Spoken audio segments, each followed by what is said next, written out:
ഹരി ഓം ഹരി ഓം. എല്ലാവർക്കും നമസ്കാരം. ഹരി ഓം.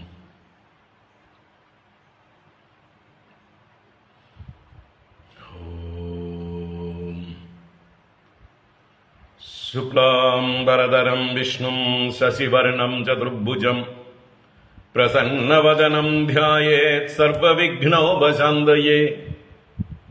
ഗുരവേ സർവലോകാനാം ഭിഷജേ ഭവരോഗിണാം നിധയേ സർവവിദ്യാനാം ദക്ഷിണാമൂർത്തയേ നമഃ.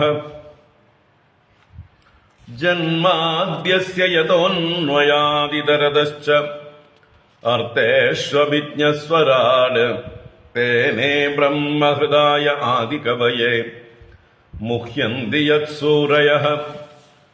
തേജോ വാരിമൃതാം യഥാ വിനിമയോ യത്ര ത്രിസർഗോ മൃഷാ ധാംനാ സ്വേന സദാ നിരസ്തകുഹകം സത്യം പരം ധീമഹി. ധർമ്മഃ പ്രോജ്ജിതകൈതവോത്ര പരമോ നിർമത്സരാണാം സതാം. വേദ്യം വാസ്തവമത്ര വസ്തുശിവദം താപത്രയോന്മൂലനം. ശ്രീമദ്ഭാഗവതേ മഹാമുനികൃതേ കിം വാ പരൈരീശ്വരഃ. സദ്യോ ഹൃദ്യവരുദ്ധ്യതേത്ര കൃതിഭിഃ ശുശ്രൂഷുഭിസ്തൽക്ഷണാത്. നിഗമകൽപതരോർഗളിതം ഫലം സുഖമുഖാദമൃതദ്രവ സംയുതം പിബത ഭാഗവതം രസമാലയം. മുഹുരഹോ രസികാ ഭുവി ഭാവുകാഃ. നാരായണം നമസ്കൃത്യ നരം ചൈവ നരോത്തമം ദേവീം സരസ്വതീം വ്യാസം തതോ ജയമുദീരയേത്. യം പ്രവ്രജന്തമനുപേതമപേതകൃത്യം ദ്വൈപായനോ വിരഹകാതര ആജുഹാവ. പുത്രേതി തന്മയതയാ തരവോഭിനേദുഃ തം സർവഭൂതഹൃദയം മുനിമാനതോസ്മി. യസ്വാനുഭാവമഖിലശ്രുതിസാരമേകം അധ്യാത്മദീപമതിതിദീർഷദാം തമോന്ദം സംസാരിണാം കരുണയാഃ പുരാണഗുഹ്യം തം വ്യാസസൂനമുപയാമി ഗുരും മുനീനാം. മൂകം കരോതി വാചാലം പങ്കും ലംഘയതേ ഗിരിം യത്കൃപാതമഹം വന്ദേ പരമാനന്ദമാധവം. യം ബ്രഹ്മാ വരുണേന്ദ്രരുദ്രമരുതഃ സ്തുന്വന്തി ദിവ്യൈസ്തവൈഃ വേദൈഃ സാംഗപദക്രമോപനിഷദൈഃ ഗായന്തി യം സാമഗാഃ. ധ്യാനാവസ്ഥിത തദ്ഗതേന മനസാ പശ്യന്തി യം യോഗിനോ യസ്യാന്തം അവിദുഃസുരാസുരഗണാഃ. ദേവായ തസ്മൈ നമഃ. കോമളം കൂജയൻ വേണും ശ്യാമളോയം കുമാരക വേദവേദ്യം പരം ബ്രഹ്മ ഭാസതാം പുരതോ മമ. ഭൂതൈർമഹദ്ഭിർയ ഇമാ പുരോ വിഭുഃ നിർമായസേദേ യദമൂഷു പൂരുഷഃ. ഭുങ്ക്തേ ഗുണാൻ ഷോഡശ ഷോഡശാത്മകഃ സോലങ്കൃഷീഷ്ട ഭഗവാൻ വജാംസി മേ. സച്ചിദാനന്ദരൂപായ വിശ്വോത്പത്യാദിഹേതവേ താപത്രയ വിനാശായ ശ്രീകൃഷ്ണായ വയം നുമഃ. കൃഷ്ണായ വാസുദേവായ ഹരയേ പരമാത്മനെ പ്രണതക്ലേശനാശായ ഗോവിന്ദായ നമോ നമഃ. കൃഷ്ണായ വാസുദേവായ ദേവകീനന്ദനായ ച നന്ദഗോപകുമാരായ ഗോവിന്ദായ നമോ നമഃ. നമഃ പങ്കജനാഭായ നമഃ പങ്കജമാലിനേ നമഃ പങ്കജനേത്രായ നമസ്തേ പങ്കജാംഗ്രയേ. പീതാംബരം കരവിരാജിതശംഖചക്രകൗമോദഗീ സരസിജം കരുണാസമുദ്രം രാധാസഹായമതിസുന്ദരമന്ദഹാസം വാതാലയേശമനിശം ഹൃദി ഭാവയാമി. വാതാലയേശമനിശം ഹൃദി ഭാവയാമി. ഓം നമോ ഭഗവതേ വാസുദേവായ. ഓം നമോ നാരായണായ. ശ്രീ ഗുരുവായൂരപ്പാ ശരണം. ഓം നമഃ പരമഋഷിഭ്യോ നമഃ പരമഋഷിഭ്യഃ. ശ്രീ ഗുരുഭ്യോ നമഃ. നാരായണ. ഹരി ഓം. എല്ലാവർക്കും നമസ്കാരം. എല്ലാവർക്കും സുപ്രഭാതം, ശുഭദിനം, സുസ്വാഗതം.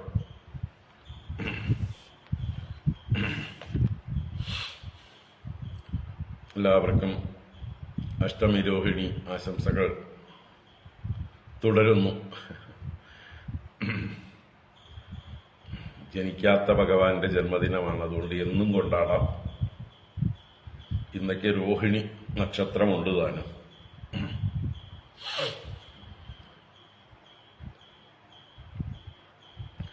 നമുക്ക് ഭഗവാന്റെ പിറന്നാൾ തുടർന്നുകൊണ്ടേയിരിക്കാം. ഇനി വടക്കേന്ത്യയിലൊന്നും ആയിട്ടില്ല. വടക്കേന്ത്യയിൽ ഭഗവാന്റെ പിറന്നാൾ ആഘോഷിക്കാൻ പോണേ ഉള്ളൂ. അടുത്ത രോഹിണി, അടുത്ത അഷ്ടമി ആയിരിക്കും തോന്നുന്നു, അടുത്ത കൃഷ്ണപക്ഷ അഷ്ടമി. കാരണം ശ്രാവണമെന്നും നമ്മൾ തെക്കേന്ത്യയിൽ ശ്രാവണ മാസമാണ് ഭഗവാന്റെ ജയന്തിയായിട്ടും പറയുമ്പോൾ വടക്കേന്ത്യയിൽ ഭാദ്രപദത്തിലേക്ക് കടക്കുന്നു.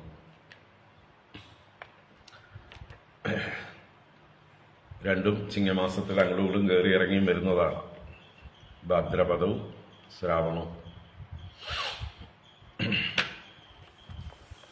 ഭാദ്രപദത്തിലെ കൃഷ്ണപക്ഷ അഷ്ടമിയാണ് എന്നും ശക്തമായിട്ടുള്ള അഭിപ്രായമുണ്ട്. എന്തായാലും ജനനമില്ലാത്ത ഭഗവാന്റെ ജനനമായതുകൊണ്ട് നമുക്ക് തർക്കിക്കേണ്ട കാര്യമില്ല. എല്ലാ ദിവസവും കൊണ്ടാടാം, എല്ലാ രോഹിണിയും കൊണ്ടാടാം, എല്ലാ അഷ്ടമിയും കൊണ്ടാടാം.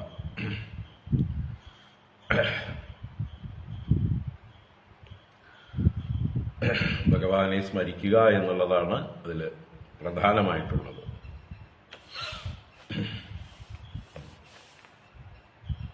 നാരായണ. എന്നും ഭഗവാനെ സ്മരിക്കാൻ സാധിക്കട്ടെ, അതാണ് മുഖ്യമായിട്ട് ചെയ്യേണ്ടത്. ഭഗവാന്റെ ഒരു അഷ്ടകം ചൊല്ലിയിട്ട് ഭാഗവതത്തിലേക്ക് പ്രവേശിക്കാം. കൃഷ്ണാഷ്ടകം, ശ്രീകൃഷ്ണാഷ്ടകം ശങ്കരാചാര്യരുടേതെന്ന് പറയപ്പെടുന്നതാണ്.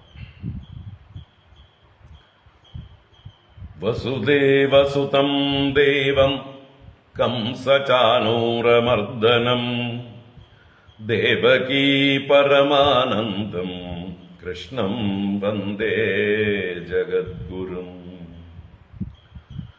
അധസീ പുഷ്പസങ്കാശം ഹാരനൂപുരശോഭിതം രത്നകങ്കണകേയൂരം കൃഷ്ണം വന്ദേ ജഗദ്ഗുരും. കുടിലാളകസംയുക്തം പൂർണചന്ദ്രനിഭാനനം വിലസത്കുണ്ടലധരം കൃഷ്ണം വന്ദേ ജഗദ്ഗുരും. മന്ദാരഗന്ധസംയുക്തം ചാരുഹാസം ചതുർഭുജം ബർഹി പിഞ്ചാവചൂടാംഗം കൃഷ്ണം വന്ദേ ജഗദ്ഗുരും. ഉദ്ഭുല്ലപത്മപത്രാക്ഷം നീലജീമൂതസന്നിഭം യാദവാനാം ശിരോരത്നം കൃഷ്ണം വന്ദേ ജഗദ്ഗുരും. രുക്മിണീ കേളി സംയുക്തം പീതാംബര സുശോഭിതം അവാപ്ത തുളസീ ഗന്ധം കൃഷ്ണം വന്ദേ ജഗദ്ഗുരും. ഗോപികാനാം കുചദ്വന്ദ്വ കുങ്കുമാങ്കിതവക്ഷസം ശ്രീനികേതം മഹേശ്വാസം കൃഷ്ണം വന്ദേ ജഗദ്ഗുരും.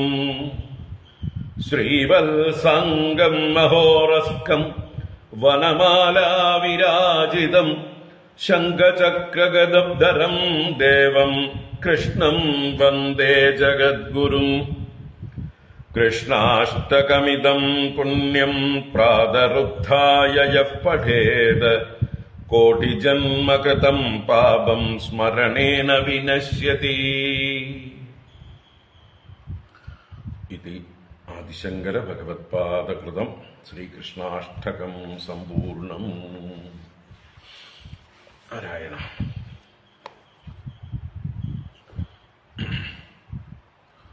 നമുക്ക് ഭാഗവതം ദശമസ്കന്ധത്തിലെ തൃതീയ അധ്യായം വീണ്ടും വായിക്കാം. ഭഗവാന്റെ അവതാരവും വസുദേവ ദേവകി സ്തുതികളും ഭഗവാന്റെ ദേവകി വസുദേവന്മാരോട് ഉള്ള അനുഗ്രഹവാക്കുകളും വായിക്കാം. ഓം നമോ ഭഗവതേ വാസുദേവായ. അത ശ്രീമദ്ഭാഗവതേ ദശമസ്കന്ധേ പൂർവാർദ്ധേ തൃതീയോऽധ്യായഃ. ശ്രീശുക ഉവാച. അത സർവഗുണോപേതഃ കാലഃ പരമശോഭനഃ യൈഹ്യേവാജനജന്മർക്ഷം ശാന്തർക്ഷഗ്രഹതാരകം ദിശഃ പ്രസേദുർഗഗനം നിർമ്മലോടുഗണോദയം മഹീമംഗളഭൂയിഷ്ടപുരഗ്രാമവ്രജാഗരാം നദ്യഃ പ്രസന്നസലിലാഹൃദാ ജലരുഹശ്രിയഃ ദ്വിജാളികുലസംനാദസ്തബകാവനരാജയഃ വവൗ വായുഃ സുഖസ്പർശഃ പുണ്യഗന്ധവഃ ശുചിഃ അഗ്നയശ്ച ദ്വിജാദീനാം ശാന്താസ്തത്ര സമിന്ദത മനാംസ്യാസൻ പ്രസന്നാനി സാധൂനാമസുരദ്രുഹാം ജായമാനേ ജനേ തസ്മിന്നേ ദുർദുന്ദുഭയോ ദിവി ജഗുഃ കിന്നരഗന്ധർവാസ്തുഷ്ടുവുഃ സിദ്ധചാരണാഃ വിദ്യാധര്യശ്ച നൃതുഃ അപ്സരോഭിः സമം തദാം മുമുചുർമുനയോ ദേവാസുമനാംസി മുദന്വിതാഃ മന്ദം മന്ദം ജലധരാഃ ജഗർജുരനുസാഗരം നിശീദേ തമ ഉദ്ഭൂതേ ജായമാനേ ജനാർദ്ദനേ ദേവക്യാം ദേവരൂപിണ്യാം വിഷ്ണുഃ സർവഗുഹാശയഃ ആവിരാസീദ്യഥാ പ്രാച്യാം ദിശീന്ദുരിവ പുഷ്കലഃ സർവത്ര ഗോവിന്ദനാമ സങ്കീർത്തനം ഗോവിന്ദ ഗോവിന്ദ. തമൽബുധം ബാലകമംബുജേക്ഷണം ചതുർഭുജം ശംഖഗദായുധായുധം ശ്രീവത്സലക്ഷ്മം ഗളശോഭികൗസ്തുഭം പീതാംബരം സാന്ദ്രപയോധസൗഭഗം മഹാർഹവൈഡൂര്യകിരീടകുണ്ടലത്വിഷാ പരിഷ്വക്തസഹസ്രകുന്തളം ഉദാമകാഞ്ച്യംഗദകങ്കണാദിവിർവിരോചമാനം വസുദേവ ഐക്ഷതാം സർവത്ര ഗോവിന്ദനാമ സങ്കീർത്തനം ഗോവിന്ദ ഗോവിന്ദ. സവിസ്മയോദ്ഭുല്ലവിലോചനോ ഹരിം സുതം വിലോക്യാനഗദുന്ദുഭിസ്തദാ കൃഷ്ണാവതാരോത്സവ സംഭ്രമോ സ്പൃശത് മുദാ ദ്വിജേഭ്യായുധമപ്ലുതോ ഗവാം അധൈനമസ്തൗദവധാര്യ പൂരുഷം പരം നതാംഗം കൃതധീകൃതാഞ്ജലി സ്വരോജിഷാ ഭാരത സൂതികാഗൃഹം വിരോചയന്തം ഗദഭീ പ്രഭാവവിത്. വസുദേവ ഉവാച. വിദിതോऽസി ഭവാൻ സാക്ഷാത് പുരുഷഃ പ്രകൃതേഃ പരഃ കേവലാനുഭവാനന്ദസ്വരൂപഃ സർവബുദ്ധിദൃക്ക സ്വയേവ സ്വപ്രകൃത്യേദം സൃഷ്ട്വാഗ്രേ ത്രിഗുണാത്മകം തദനുത്വം ഹ്യപ്രവിഷ്ടഃ പ്രവിഷ്ടൈവ ഭാവ്യസി യദേ മേ വികൃതാഭാവാ തദാ തേ വികൃതൈ സഹ നാനാവീര്യാ പൃഥഗ്ഭൂതാ വിരാജം ജനയന്തി സന്നിപത്യ സമുൽപാദ്യ ദൃശ്യന്തേ അനുഗതാ ഇവ പ്രാഗേവ വിദ്യമാനത്വാത് ന തേഷാമിഹ സംഭവഃ ഏവം ഭവാൻ ബുദ്ധ്യനുമേയ ലക്ഷണൈർഗ്രാഹ്യൈർഗുണൈഃ സന്നപി തദ്ഗുണാഗ്രഹഃ അനാവൃതത്വാത് ബഹിരന്തരം ന തേ സർവസ്യ സർവാത്മന ആത്മവസ്തുനഃ യ ആത്മനോ ദൃശ്യഗുണേഷു സന്നിധി വ്യവസ്യതേ സ്വവ്യതിരേകതോ ബുധഃ വിനാനുവാദം ന ച തന്മനീഷിതം സമ്യക് യതസ്ത്യക്തമുപാദദത് പുമാൻ ത്വത്തോസ്യ ജന്മസ്ഥിതി സംയമാൻ വിഭോ വദന്ത്യനീഹാത ഗുണാദ വിക്രിയാത് ത്വയീശ്വരേ ബ്രഹ്മണി നോ വിരുധ്യത്തെ ത്വദാശ്രയത്വാദുപചര്യത്തെ ഗുണൈഃ സത്വം ത്രിലോകസ്ഥിതയേ സ്വമായയാ ബിഭർഷി ശുക്ലം ഖലു വർണ്ണമാത്മനഃ സർഗായ രക്തം രജസോപബൃംഹിതം കൃഷ്ണം ച വർണ്ണം തമസാ ജനാത്യയേ ത്വമസ്യ ലോകസ്യ വിഭോരിരക്ഷിഷുഃ ഗൃഹേവതീർണോऽസി മമാഖിലേശ്വര രാജന്യസംജ്ഞാസുരകോടി ഉദപൈർനിർവ്യൂഹ്യമാനാ നിഹനിഷ്യസേ ച മോഹോ അയം ത്വസഭ്യസ്തവ ജന്മനൗ ഗൃഹേ ശ്രുത്വാഗ്രജാൻ തേ ന്യവദീത് സുരേശ്വര സതേവതാരം പുരുഷൈ സമർപ്പിതം ശ്രുത്വാദുനൈവാഭിസരത്യുദായുധഃ സർവത്ര ഗോവിന്ദനാമ സങ്കീർത്തനം ഗോവിന്ദ ഗോവിന്ദ. ശ്രീശുക ഉവാച ദൈനം ആത്മജം വീക്ഷ്യ മഹാപുരുഷലക്ഷണം ദേവകീ തമുപാധാവത് കംസാദ്ഭീതാ ശുചിസ്മിതാ. ദേവക്യുവാച രൂപം യത്തത് പ്രാഹുരവ്യക്തമാദ്യം ബ്രഹ്മജ്യോതിർനിർഗുണം നിർവികാരം സത്താമാത്രം നിർവിശേഷം നിരീഹം സത്വം സാക്ഷാത് വിഷ്ണുരധ്യാത്മദീപഃ നഷ്ടേ ലോകേ ദ്വിപരാർദ്ധാവസാനി മഹാഭൂതേഷ്വാദിഭൂതം ഗതേഷു വ്യക്തേവ്യക്തം കാലവേഗേന യാതേ ഭവാനേകഃ ശിഷ്യതേ ശേഷസംജ്ഞഃ യോയം കാലസ്തസ്യ തേ വ്യക്തബന്ധോ ചേഷ്ടാമാഹുശ്ചേഷ്ടതേ യേന വിശ്വം നിമേഷാദിർവത്സരാന്തോ മഹീയാൻ തം ത്വേഷാനം ക്ഷേമധാമ പ്രപദ്യേ. മർത്യോ മൃത്യുവ്യാളഭീതഃ പലായൻ ലോകാൻ സർവാൻ നിർഭയം നദ്യഗച്ഛത് ത്വൽപാദാബ്ജം പ്രാപ്യ യദൃച്ഛയാദ്യ സ്വസ്ഥശ്ചേതേ മൃത്യുരസ്മാകവൈതി. സത്വം ഘോരാദുഗ്രസേനാത്മജാന്നഃ ത്രാഹിത്രസ്താൻ ഭൃത്യവിത്രാസഹാസി രൂപം ചേദം പൗരുഷം ധ്യാനധിഷ്ണ്യം മാ പ്രത്യക്ഷം മാം സദൃശാം കൃഷിഷ്ടാഃ. ജന്മത്തെ മയ്യസൗ പാപോ മാ വിദ്യാൻ മധുസൂദന സമുദ്വിജേ ഭവദ്ധേതോഃ കംസാദഹമധീരധീഃ. ഉപസംഹര വിശ്വാത്മൻ അധോരൂപമലൗകികം ശംഖചക്രഗദാ പദ്മശ്രിയാ ജുഷ്ടം ചതുർഭുജം വിശ്വം യദേതത്സ്വതനൗ നിശാന്തേ യദാവകാശം പുരുഷഃ പരോ ഭവാൻ ബിഭർത്തി സോയം നമഗർഭഗോഭൂത അഹോ നൃലോകസ്യ വിഡംബനം ഹി തത്. സർവത്ര ഗോവിന്ദനാമ സങ്കീർത്തനം ഗോവിന്ദ ഗോവിന്ദ. ശ്രീഭഗവാനുവാച ത്വമേവ പൂർവസർഗേ ഭൂഃ പൃശ്നിഃ സ്വായംഭുവേ സതി തദായം സുതപാ നാമ പ്രജാപതിരകൽമഷഃ.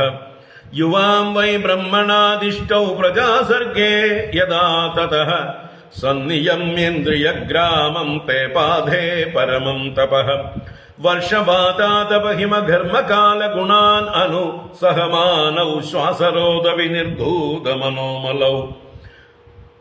ശീർണപർണാനിലാഹാരൗ ഉപശാന്തേന ചേതസാ മത്തക്കാമാനഭിപ്സന്തൗ മദാരാധനമീഹതുഃ ഏവം വാം തപ്യതോസ്തീവ്രം തപഃ പരമദുഷ്കരം ദിവ്യവർഷസഹസ്രാണി ദ്വാദശേയുർമദാത്മനോഃ തദാ വാം പരിതുഷ്ടോഹം അമുനാ വപുഷാനഘേ തപസാ ശ്രദ്ധയാ നിത്യം ഭക്ത്യാ ച ഹൃദി ഭാവിതഃ പ്രാദുരാസം വരദരാട് യുവയോ കാമദിൽസയാ വ്രിയതാം വര ഇത്യുക്തേ മാദൃശോ വാം മൃതസുതഃ അജുഷ്ടഗ്രാമ്യ വിഷയൗ അനപത്യൗ ച ദമ്പതി നവവ്രാദേവ വർഗം മേ മോഹിതൗ മമ മായയാ ഗതേ മൈവാം ലബ്ധ്വാ വരം മൽസദൃശം സുതം ഗ്രാമ്യാൻ ഭോഗാൻ അഭുഞ്ജാദാം യുവാം പ്രാപ്ത മനോരഥൗ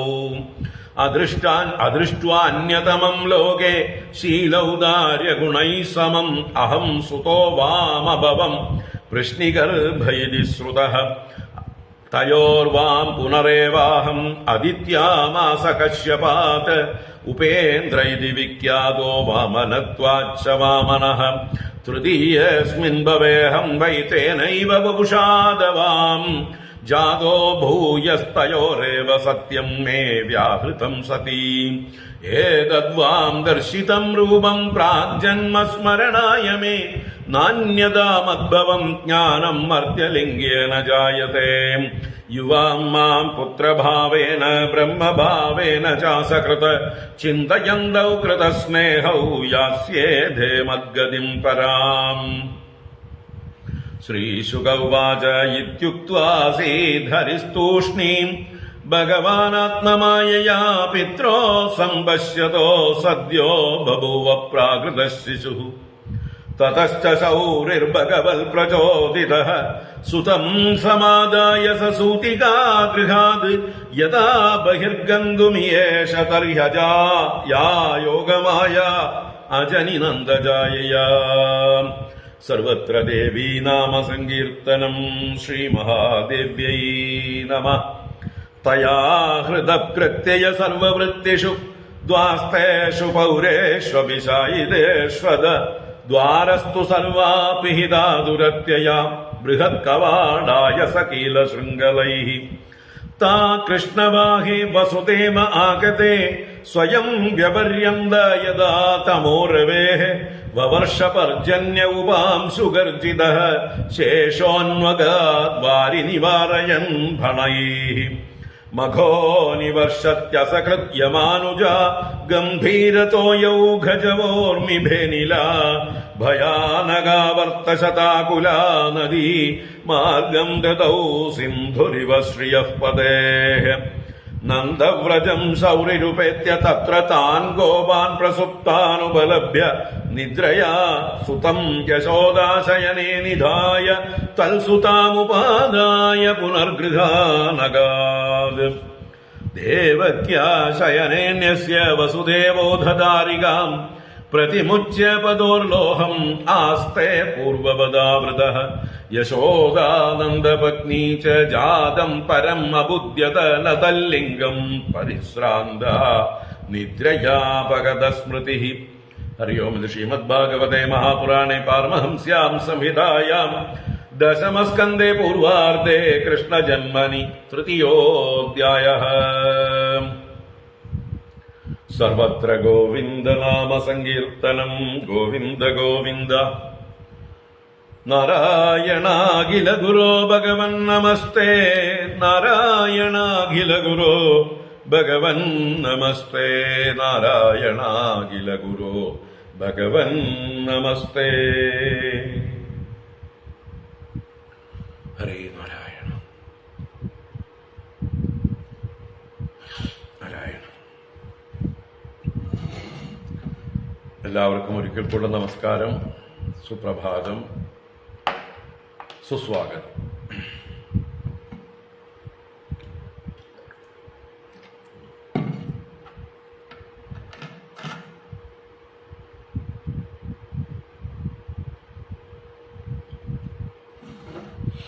നാരായണ. ഭാഗവത ജ്ഞാനഗംഗ പ്രവാഹത്തിലേക്ക് ശ്രീകൃഷ്ണ ലീലാമൃതത്തിലേക്ക്, ശ്രീകൃഷ്ണ അവതാരാധ്യായത്തിലേക്ക് ഏവർക്കും സുസ്വാഗതം.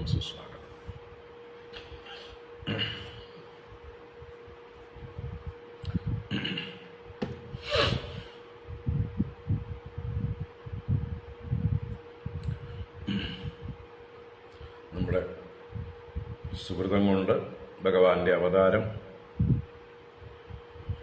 ഭഗവാന്റെ ജന്മാഷ്ടമിയോടനുബന്ധിച്ച് പല പ്രാവശ്യം വായിക്കാൻ സാധിച്ചു.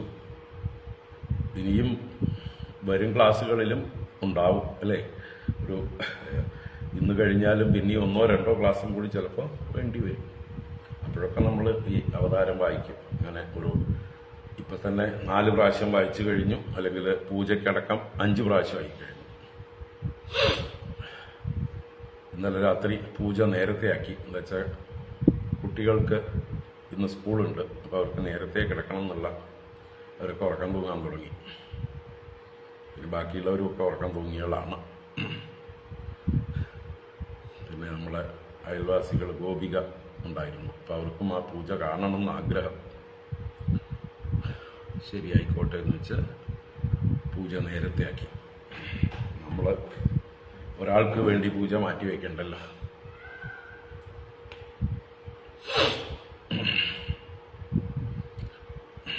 എന്തായാലും എല്ലാം ഭംഗിയായി. ഭഗവാന്റെ അവതാരം ഇന്നൊക്കിതിപ്പോൾ 5ാമത്തെ പ്രാവശ്യമാണ് വായിക്കുന്നത്.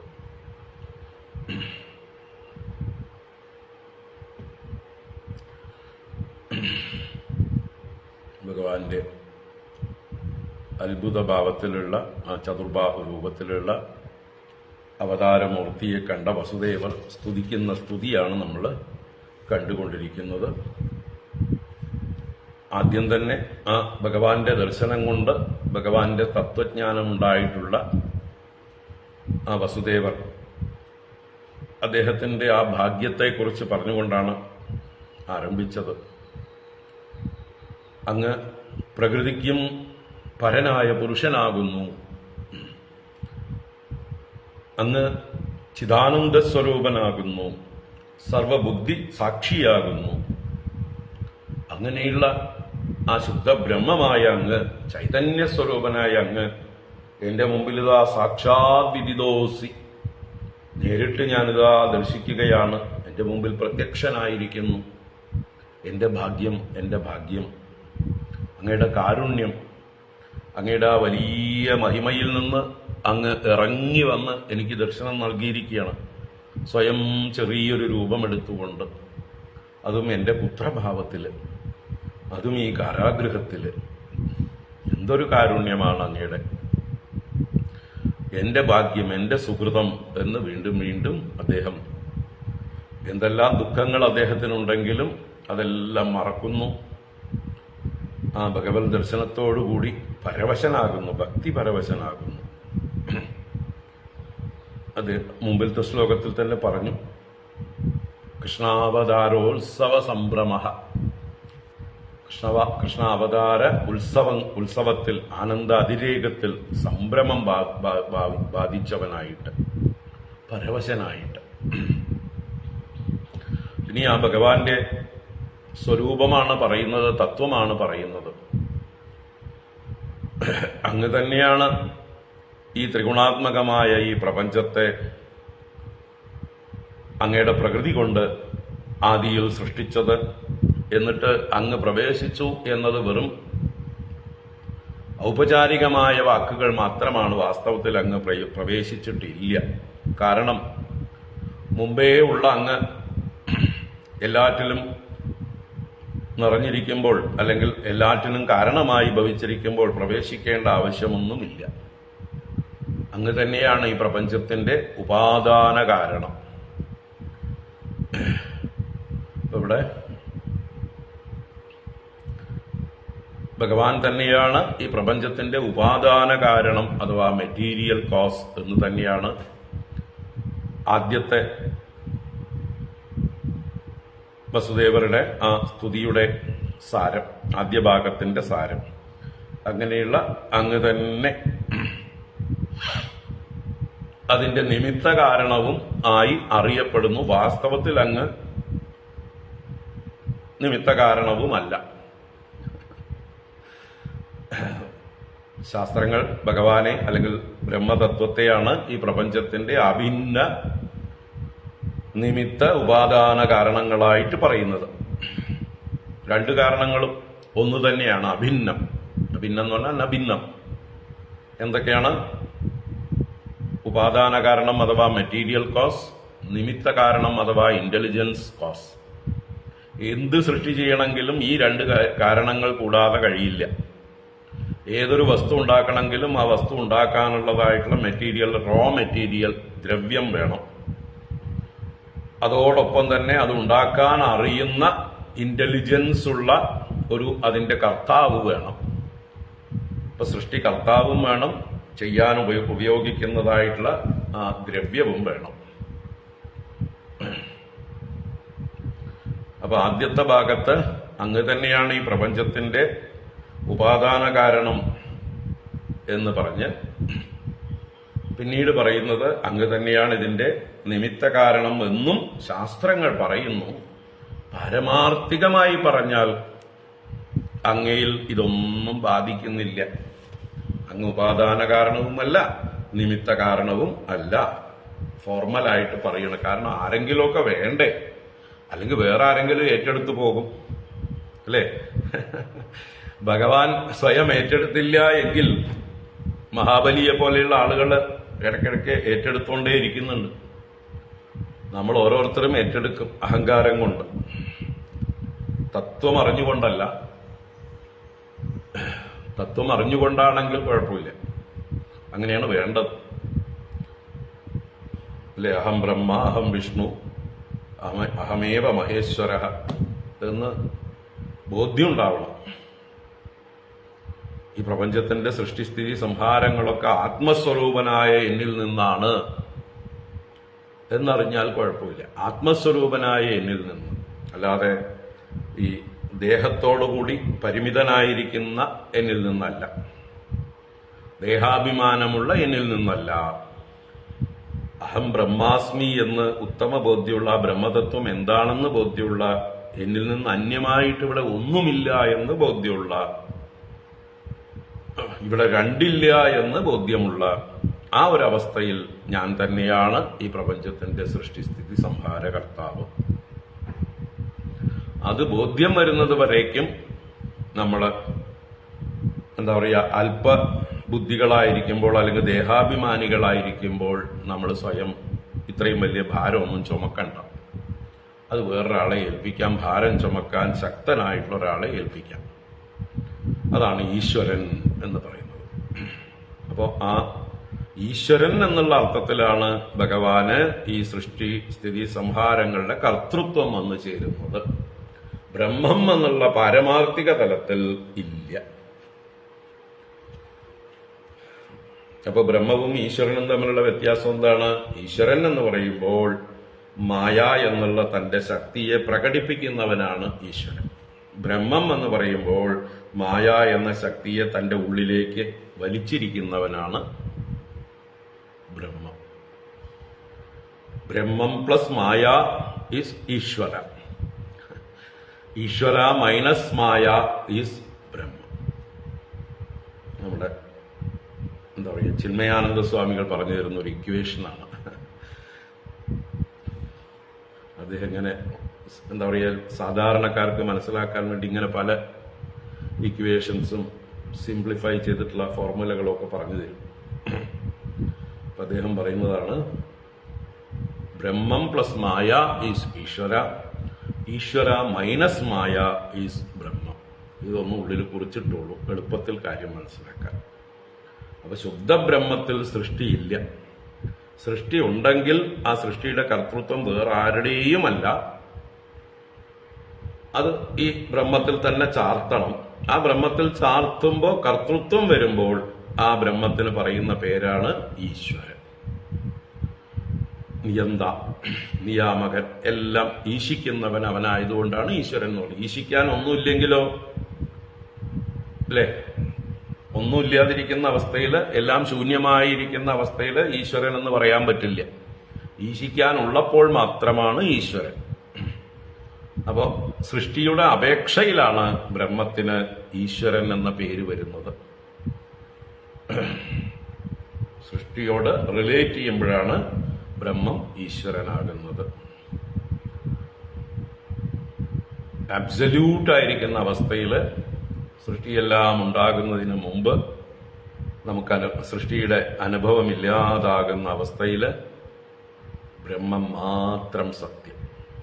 ഈ കാണുന്ന ജഗത്ത് മായ കൊണ്ട് ആരോപിതമാണ്. മായയാണ് ഇതിനൊക്കെ കാരണം. ഈ തത്വമാണ് ഇവിടെ വസുദേവര് സ്തുതിയിലൂടെ അവതരിപ്പിക്കുന്നത്. അങ്ങ് വാസ്തവത്തിൽ നിർഗുണനും നിരാകാരനുമായിരിക്കുന്ന ആ പരബ്രഹ്മമാകുന്നു. സാന്ദ്രാനന്ദാവബോധാത്മകം അനുപമിതം കാലദേശാവദിഭ്യാം നിർമുക്തം നിത്യമുക്തം. ആ തത്വമാകുന്നു, ആ പരബ്രഹ്മ തത്വമാകുന്നു. എന്നാൽ ഈ സൃഷ്ടിയെ അംഗീകരിച്ചുകൊണ്ട് വ്യവഹാരം ചെയ്യുന്നതായിട്ടുള്ള ആളുകൾ ഈ സൃഷ്ടിക്ക് പല നാമരൂപങ്ങൾ കൽപ്പിച്ചിരിക്കുന്നത് കൊണ്ട് അതിനൊക്കെ കാരണമായിട്ട് അങ്ങയെ പറയുന്നു. അതിനൊക്കെ ഉപാദാന കാരണവും അങ്ങ് തന്നെയാണ്, നിമിത്ത കാരണവും അങ്ങ് തന്നെയാണ്, മെറ്റീരിയൽ കോസും അങ്ങ് തന്നെയാണ്, അതിന്റെ ഇന്റലിജൻസും അങ്ങയുടെ തന്നെയാണ്. വേറെ ആരുടെയൊന്നും ഒരു പാർട്ട്ണർഷിപ്പും അങ്ങ് സ്വീകരിച്ചിട്ടില്ല, ഒന്നും കടം മേടിച്ചിട്ടില്ല. അങ്ങ് സ്വയം സഫിഷ്യന്റ് ആണ്, സെൽഫ് റിലയന്റ് ആണ്, സ്വതന്ത്രനാണ്. വേറൊരാളെ അപേക്ഷിക്കേണ്ട കാര്യം ഇല്ല. എല്ലാം അങ്ങയിൽ ഇമ്മൻസ് ആയിട്ടുണ്ട്. ഇതാണ് സത്യം ജ്ഞാനം അനന്തം എന്ന് ബ്രഹ്മത്തിന് നിർവചനം കൊടുക്കുന്നത്.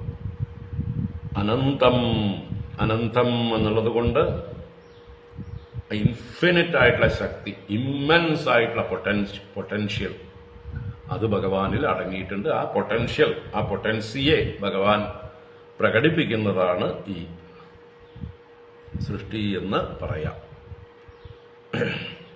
അപ്പോ എങ്ങനെയാണോ അനുവാദം വിന എന്ന് പറയുന്നത്, വിനാനുവാദം നചതൻ മനീഷിതം സമ്യക് യഥക്തമുപാദത് പുമാൻ. അപ്പൊ അങ്ങയിൽ നിന്ന് തന്നെയാണ് ഈ ദൃശ്യഗുണങ്ങളെല്ലാം വന്നിരിക്കുന്നത്. അങ്ങ് ഈ ദൃശ്യഗുണങ്ങളിലെല്ലാം വ്യാപിച്ചിരിക്കുന്നു എന്നൊക്കെ അബുധന്മാരാണ് പറയുന്നത്. വ്യാപിച്ചിരിക്കുന്നു എന്ന് പറയുന്നത് അബുധന്മാർ വേണ്ടതുപോലെ ചിന്തിക്കാതെ. വാസ്തവത്തിൽ അതൊരു അനുവാദം മാത്രമാണ്, ഒരു എന്താ പറയുക, വാചാരംഭണം, വാക്കിന് വ്യവഹാരത്തിന് വേണ്ടി അനുവദിച്ചു കൊടുത്തതാണ്, പരമാർത്ഥമല്ല എന്നർത്ഥം. ഒരു കോംപ്രമൈസ്. ഭഗവാൻ ബ്രഹ്മമായിരിക്കുന്ന ഈശ്വര തത്വം, ഈശ്വരൻ എന്നൊരു പേര് കോംപ്രമൈസ് ചെയ്ത് ഏറ്റെടുത്തതാണ്. ഓക്കെ, ശരി, നിങ്ങൾ വിളിച്ചോളൂ, കുഴപ്പമില്ല. വേറെ ആരും ഇതിന് കാരണക്കാരില്ലാത്തത് കൊണ്ട് നിങ്ങൾ എന്നിൽ തന്നെ കാരണത്വം ആരോപിക്കുകയാണെങ്കിൽ ശരി, തൽക്കാലം അങ്ങനെ ഇരിക്കട്ടെ, ഞാൻ അംഗീകരിക്കുന്നു. യു ക്യാൻ കോൾ മീ ഈശ്വര എന്ന് ഭഗവാന്റെ ഒരു കാരുണ്യം കൊണ്ട് നമുക്ക് അനുവദിച്ചു തന്നിരിക്കുകയാണ് ഈശ്വരനെന്ന് വിളിക്കാം. 18-ാം ശ്ലോകം വരെയാണ് നമ്മൾ കണ്ടത്. 19-ാം ശ്ലോകം നോക്കാം. ത്വത്തോസ്യ ജന്മസ്ഥിതി സംയമാൻ വിഭോ വദന്ത്യനീഹാദഗുണാദവിക്രിയാത് ത്വയീശ്വരേ ബ്രഹ്മണി നോ വിരുദ്ധ്യതേ ത്വദാശ്രയത്വാദുപചര്യത്തെ ഗുണൈഃ. ത്വത്തോസ്യ ജന്മസ്ഥിതി സംയമാൻ വിഭോ വദന്ത്യനീഹാദഗുണാദവിക്രിയാത് ത്വയീശ്വരേ ബ്രഹ്മണി നോ വിരുദ്ധ്യതേ ത്വദാശ്രയത്വാദുപചര്യത്തെ ഗുണൈഃ. ഹേ വിഭോ, അല്ലയോ സർവവ്യാപിൻ, എല്ലായിടത്തും വ്യാപിച്ചു നിൽക്കുന്നവനെന്നും എന്തിനും പ്രഭാവമുള്ളവൻ, ശക്തിയുള്ളവനെന്നും ഒക്കെ അർത്ഥമാണ് വിഭു. You are all pervading and you are omnipotent. എന്തും നിർമ്മിക്കുവാനുള്ള ശക്തിയുള്ള വിഭുവാണ്, എല്ലാറ്റിലും നിറഞ്ഞിരിക്കുന്ന വിഭുവാണ്. രണ്ടർത്ഥത്തിലാണ് വിഭുത്വം. ഏതർത്ഥത്തില്? ഒന്ന് മെറ്റീരിയൽ കോസ് എന്നുള്ള അർത്ഥത്തില്, ഒന്ന് ഇന്റലിജൻസ് കോസ് എന്നുള്ള അർത്ഥത്തില്. മെറ്റീരിയൽ കോസ് എന്നുള്ള അർത്ഥത്തിൽ എല്ലായിടത്തും വ്യാപിച്ചിരിക്കുന്നവൻ, ഇന്റലിജൻസ് കോസ് എന്നുള്ള അർത്ഥത്തില് എല്ലാം ചെയ്യാൻ കഴിവുള്ളവൻ. രണ്ടർത്ഥത്തിലും വിഭുവിനെ വ്യാഖ്യാനിക്കാം. അപ്പൊ ഹേ വിഭോ, അനീഹാത് അഗുണാത് അവിക്രിയാത് ത്വത്തഃ അസ്യ ജന്മസ്ഥിതി സംയമാൻ വദന്തി. എന്താണ് അനീഹാത്? അനീഹൻ എന്ന് പറഞ്ഞാൽ ഈഹ ഇല്ലാത്തവൻ. ഈഹ എന്ന് പറഞ്ഞാൽ വ്യാപാരം. നാരായണീയത്തിൽ പറയുന്നില്ലേ, നിർവ്യാപാരോപി നിഷ്കാരണം അജഭജസേ. അല്ലെ? നിർവ്യാപാരോപി, വാസ്തവത്തിൽ അങ്ങ് നിർവ്യാപാരനാണ്.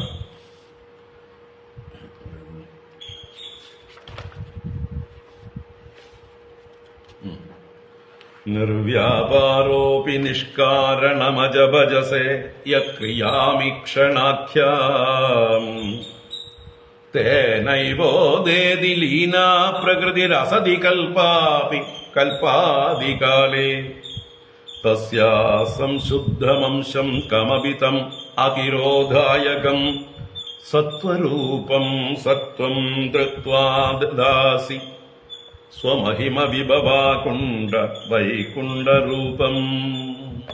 വാസ്തവത്തിൽ നിർവ്യാപാര അപി നിഷ്കാരണം, വാസ്തവത്തിൽ അങ്ങ് വ്യക്തമായിട്ടൊരു കാരണമൊന്നുമില്ല. എന്നിട്ടും ഈക്ഷണാഖ്യാം ക്രിയാം ഭജസെ, ഈക്ഷണം എന്ന പേരുള്ള സങ്കല്പം എന്നുള്ള ആ ഒരു ക്രിയയെ അങ്ങ് സ്വീകരിക്കുന്നു, ഏറ്റെടുക്കുന്നു, ചെയ്യാത്ത കുറ്റം ഏറ്റെടുക്കുന്നു. നിരപരാധിയായ അങ്ങ് മറ്റുള്ളവരെ അങ്ങേ കള്ളനെന്ന് ആരോപിക്കുന്നു. എന്ത് കള്ളനെന്ന്? സൃഷ്ടികർത്താവ് എന്ന് ആരോപിക്കുന്നു. ഓക്കെ, അങ്ങ് സ്വയം അത് ഏറ്റെടുക്കുന്നു. വേറൊരു കള്ളൻ അവൈലബിൾ അല്ലാത്തത് കൊണ്ട്, അല്ലെ, വേറൊരു കർത്താവ് ഇല്ലാത്തത് കൊണ്ട് ആ ഒരു കുറ്റം ഭഗവാൻ സ്വയം ഏറ്റെടുക്കുന്നു. ഇതാണ് പാരമാർത്ഥികം. അപ്പൊ അത് തന്നെയാണ് ഇവിടെ അനീഹാത്, ഈഹ ഇല്ലാത്തവനിൽ നിന്ന്, കർമ്മമില്ലാത്തവനിൽ നിന്ന്, അഗുണാത്, വാസ്തവത്തിൽ ഗുണരഹിതനാണ് ഭഗവാൻ. സത്വം രജസ് തമസ് എന്നൊക്കെയുള്ള ഗുണങ്ങള് ആരോപിക്കുന്നത് മാത്രമാണ്. ഭഗവാൻ അതിന് അതീതനാണ്, നിർഗുണനാണ്, ഗുണാതീതനാണ്. അങ്ങനെയുള്ള അഗുണാത് അവിക്രിയാത് വികാരരഹിതനാണ്. വിക്രിയ അഥവാ വികാരം, മാറ്റം, പരിണാമം ഉണ്ടാവുന്നില്ല. അപ്പോ ഭഗവാൻ പ്രത്യേകിച്ച് ഒന്നും ചെയ്യുന്നില്ല. അനീഹ, ഗുണങ്ങളൊന്നും ഭഗവാനിൽ ഇല്ല, വികാരങ്ങളൊന്നും ഭഗവാനിലില്ല. എന്നിട്ടും ത്വത്തഃ, അങ്ങയിൽ നിന്ന് അസ്യ ജന്മസ്ഥിതി സംയമാൻ വദന്തി. അസ്യ ജഗതഃ ജന്മ സ്ഥിതി സംയമാൻ. ജന്മം ഉൽപ്പത്തി, സ്ഥിതി നിലനിൽപ്പ്, സംയമം ലയം. ഈ മൂന്ന് കാര്യങ്ങൾ ത്വത്തഃ ഇസ് ബിക്കോസ് ഓഫ് യു എന്ന് പറയുന്നു. അങ്ങയിൽ നിന്ന്, അല്ലെങ്കിൽ അങ്ങയിൽ ഇത് ആരോപിക്കുന്നു. ജന്മാദ്യസ്യ യതഃ, അല്ലേ? അല്ലെങ്കിൽ യതോ വാ ഇമാനി ഭൂതാനി ജായന്തേ യേന ജാതാനി ജീവന്തി യത് പ്രയന്തി അഭിസംവിശന്തി എന്നൊക്കെ ആരോപിക്കുന്നു. അതാണ് വദന്തി. അസ്യ ജന്മസ്ഥിതി സംയമാൻ ത്വത്തഃ ഇതി വദന്തി. അങ്ങയിൽ നിന്നാണ്, അങ്ങ് കാരണമായിട്ടാണ് എന്നൊക്കെ പറയുന്നു. വാസ്തവത്തിൽ ബ്രഹ്മണി ഈശ്വരേ ത്വയി ത്വദാശ്രയത്വാത് ഗുണൈഹി ഉപചര്യത്തെ നോ വിരുദ്ധ്യത്തെ. വാസ്തവത്തിൽ അങ്ങ് ബ്രഹ്മമാണ്, എല്ലാം ഉൾക്കൊള്ളുന്ന ഏറ്റവും ബൃഹത്തായിരിക്കുന്ന അനന്തമായ വസ്തുവാണ്. അപ്പൊ അനന്തനായിട്ടുള്ള അങ്ങയില് നിസാര കാര്യങ്ങളൊക്കെ അങ്ങോട്ട് ആരോപിച്ചാൽ കുഴപ്പമൊന്നുമില്ല, അതും ഉൾക്കൊള്ളാം. അനന്തനിൽ എന്താണ് ഉൾക്കൊള്ളാൻ പാടില്ലാത്തത്? അല്ലേ? അനന്തന്റെ ഒരു ചെറിയ അംശം മാത്രമാണ് ഈ സൃഷ്ടിസ്ഥിതി സംഹാരങ്ങളൊക്കെ ചെയ്യുന്നത് എന്ന് താല്പര്യം. അനന്തനിൽ എല്ലാം ഉണ്ട്, എല്ലാം ഓൾ ഇൻക്ലൂസീവാണ്. ബ്രഹ്മം എന്ന് പറഞ്ഞാൽ അതിലെല്ലാം അടങ്ങിയിരിക്കുന്നു.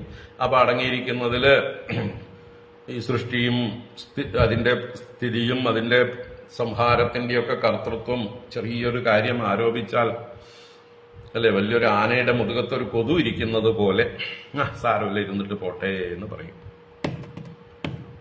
അത്ര നിസ്സാരമായിട്ടുള്ള കാര്യമാണ് ആ ബ്രഹ്മത്തില് ആരോപിക്കുന്നത്. ആ ബ്രഹ്മം തന്നെയാണ് എന്ത്? ഈശ്വര. അതുകൊണ്ട് ഈശ്വരേ എന്ന് പറഞ്ഞു. ഈശ്വരേ ബ്രഹ്മണി, ഈശ്വരനും അങ്ങ് തന്നെയാണ്. ബ്രഹ്മത്തിന്റെ അല്പം ഗുണം ചേർന്ന ഭാവമാണ് ഐശ്വര്യം എന്നുള്ള ഗുണമുള്ളവനാണ് ഈശ്വരൻ. അപ്പോ ബ്രഹ്മമായിരിക്കുന്ന അങ്ങയിൽ ഈശ്വരേ, ഈശ്വരൻ എന്നുള്ള ഭാവം നോ വിരുദ്ധ്യതേ, വിരോധമില്ല, വിരോധിക്കുന്നില്ല. ഗുണൈഹി ഉപചര്യത്തെ, ഗുണങ്ങളാൽ ചെയ്യുന്നതാണ് വാസ്തവത്തില്. ഈശ്വരനായ അങ്ങയുടെ ചെറിയ ഗുണങ്ങൾ കൊണ്ട് ചെയ്യുന്നത് ആ ബ്രഹ്മത്തിലേക്ക് ആരോപിക്കുകയാണ് അർത്ഥം. ഉപചര്യത എന്നാണ്, ഉപചരിക്കപ്പെടുന്നു, ആരോപിക്കുന്നു. ഫോർമലി അത് ബ്രഹ്മമാണ് കാരണം എന്ന് പറയുന്നു. ബ്രഹ്മമല്ല വാസ്തവത്തിൽ കാരണം, ഈശ്വരനാണ് കാരണം. ഈശ്വരൻ എന്നുള്ളത് ബ്രഹ്മത്തിന്റെ ഒരു ചെറിയ വിഭൂതി, ഒരു അംശം, അനന്തതയുടെ ഒരു ചെറിയ അംശം. വിഷ്ടഭ്യാഹമിതം കൃഷ്ണം ഏകാംശേന സ്ഥിതോ ജഗത്. ഇതം കൃഷ്ണം ഏകാംശേന, അവിടെ ഭഗവാൻ പറയുമ്പോ, കൃഷ്ണൻ പറയുമ്പോ ഏകാംശേന എന്ന് പറയുമ്പോ ഏക ഈശ്വരാംശേന, ചെറിയൊരു അംശം കൊണ്ടാണ് ഞാനിതെല്ലാം. ഭഗവാൻ ഏത് തലത്തിൽ നിന്നാ പറയണത്? ബ്രഹ്മം എന്നുള്ള തലവുമായിട്ട് സ്വയം ഐഡന്റിഫൈ ചെയ്തിട്ടാണ്. താൻ സ്വയം ബ്രഹ്മതലത്തിലേക്ക് ഉയർന്ന് അഹം ബ്രഹ്മാസ്മി എന്ന ബോധത്തിൽ നിന്നുകൊണ്ട് എന്റെ ചെറിയൊരു ഈശ്വരാംശം കൊണ്ട് ഞാൻ ഇതിലെല്ലാം വ്യാപിച്ച് ഇതിനെ നിലനിർത്തുന്നു. അപ്പൊ അവിടെയും ആ ബ്രഹ്മത്തിന്റെ അനന്തതയെ എല്ലാം ഇൻക്ലൂഡ് ചെയ്യാനുള്ളതായിട്ടുള്ള സാധ്യതയെ നമ്മൾ എന്താ പറയുക, ആദരപൂർവം ബഹുമാനപൂർവം ഉൾക്കൊണ്ടുകൊണ്ടാണ് ആ ബ്രഹ്മത്തെ തന്നെ ഈശ്വരൻ എന്ന പര്യായ ശബ്ദം കൊണ്ട് വിളിക്കുന്നത്. വാസ്തവത്തിൽ പര്യായമല്ല. നമ്മൾ ഒരു വ്യക്തിക്ക് ഒരുപാട് കഴിവുകളുണ്ട്, ഒരുപാട് റോളുകളുണ്ട്, ഒരുപാട് സ്ഥാനമാനങ്ങളുണ്ട്. അതിൽ ഒന്നെടുത്ത് പറയുമ്പോൾ അയാളെ ചെറുതാക്കുകയാണ്. അതിലൊരു അംശം എടുത്ത് പറയുമ്പോൾ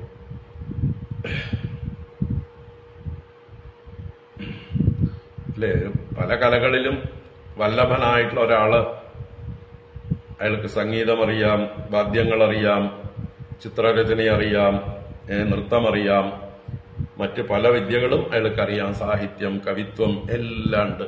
അപ്പൊ അതില് ഒരു ഗുണത്തെ മാത്രം എടുത്ത് പറയുമ്പോൾ എത്ര ചെറുതാണ് അയാൾ. അയാളൊരു കവിയാണ് എന്ന് മാത്രം പറയുമ്പോൾ ബാക്കി കാര്യങ്ങളൊക്കെ നമ്മൾ വിസ്മരിക്കുന്നു. നമ്മളൊരാളെ ഇൻട്രൊഡ്യൂസ് ചെയ്യുമ്പോൾ അയാളെ സമഗ്രമായിട്ട് ഉൾക്കൊണ്ട് വേണം ഇൻട്രൊഡ്യൂസ് ചെയ്യാൻ. അയാൾ ഏതൊക്കെ തലത്തില് എന്തെല്ലാം പ്രാഗൽഭ്യം തെളിയിച്ചിട്ടുണ്ട്, ഏതൊക്കെ വിഷയങ്ങളിൽ അയാൾ നിപുണനാണ് എന്നൊക്കെ മുഴുവനായിട്ട് മനസ്സിലാക്കിയിട്ട് വേണം അയാളെക്കുറിച്ച് പരിചയപ്പെടുത്താൻ. അല്ലെ, ഒരു സഭയിലൊക്കെ പരിചയപ്പെടുത്തുമ്പോൾ ചിലപ്പോൾ അയാളുടെ ഏതെങ്കിലും ഒരു ആംഗിൾ മാത്രം എടുത്ത് പറയുമ്പോൾ അയാൾ ചെറുതാവുകയാണ്, അയാൾ അവിടെ ഇരുന്ന് അസ്വസ്ഥനാവും. നമ്മൾ അയാളെക്കുറിച്ച് മനസ്സിലാക്കാതെ പറയുമ്പോൾ സ്വയം അദ്ദേഹം അവിടെ ഇരുന്ന് അസ്വസ്ഥനാവും. പിന്നെ അയാൾ തന്നെ ചിലപ്പോൾ വിളിച്ചു പറയേണ്ടി വരും, നിങ്ങളെന്ത് കണ്ടു എന്ന് സ്വയം പുകഴ്ത്തേണ്ടി വരും. അല്ലേ, കാരണം ആളുകൾക്ക് മനസ്സിലായിട്ടില്ല. അപ്പൊ അതുപോലെയാണ് ഇവിടെ ഭഗവാനും ഒരു SP ആണ്. SP എന്ന് പറഞ്ഞാൽ സ്വയം പുകഴ്ത്തുന്ന ആളുകൾക്ക് കൊടുക്കുന്ന ഒരു ഷോർട്ട് ഫോമാണ്. ഭഗവാൻ തന്നെ പരിചയപ്പെടുത്താൻ വേണ്ടി അറിയാത്ത ആളുകളോട് സ്വയം പറയുകയാണ്, എന്റെ ചെറിയൊരംശം മാത്രമാണ് ഈശ്വരൻ, ഞാൻ വാസ്തവത്തിൽ ഇതിനൊക്കെ എത്രയോ അപ്പുറത്താണ്. You cannot behold my real nature. ഞാൻ ആരെന്ന് നിങ്ങൾക്ക് ശരിക്കും ഉൾക്കൊള്ളാനാവില്ല. അവ്യക്തോയം അചിന്യോയം അവികാരിയോയമുച്യതേ. ഭഗവാൻ തന്നെ സ്വയം പരിചയപ്പെടുത്തണം, ഞാൻ അവ്യക്തനാണ്, അചിന്ത്യനാണ്, അവികാരിയാണ്. അപ്പൊ ഇതൊക്കെ തന്നെയാണ് വസുദേവരും ദേവകിയും പറഞ്ഞ കാര്യങ്ങൾ തന്നെയാണ് ഭഗവാൻ ഗീതയിലൂടെ സ്വയം പറയുന്നത്. അറിവില്ലാത്ത ആളുകൾക്ക് വേണ്ടി ഭഗവാൻ പറഞ്ഞു തരികയാണ്. വസുദേവർക്കും ദേവകിക്കും ഇപ്പൊ തൽക്കാലം ആ ഒരു അവയർനെസ് ഉണ്ടായി. ഭഗവാന്റെ സാന്നിധ്യത്തില് ഭഗവാന്റെ അനുഗ്രഹം കൊണ്ട് അവരിപ്പോ ആ ഒരു ഭഗവാൻ ആരെന്നുള്ള ബോധ്യം കുറച്ചു നേരത്തേക്ക് അവർക്ക് പ്രകാശിക്കുന്നുണ്ട്. കുറച്ചു കഴിയുമ്പോൾ മായ കൊണ്ട് മൂടും.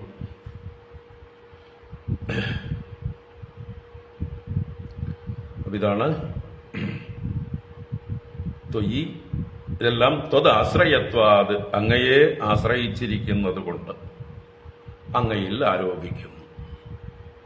ഇപ്പോ എന്താ പറയുക, ഒരു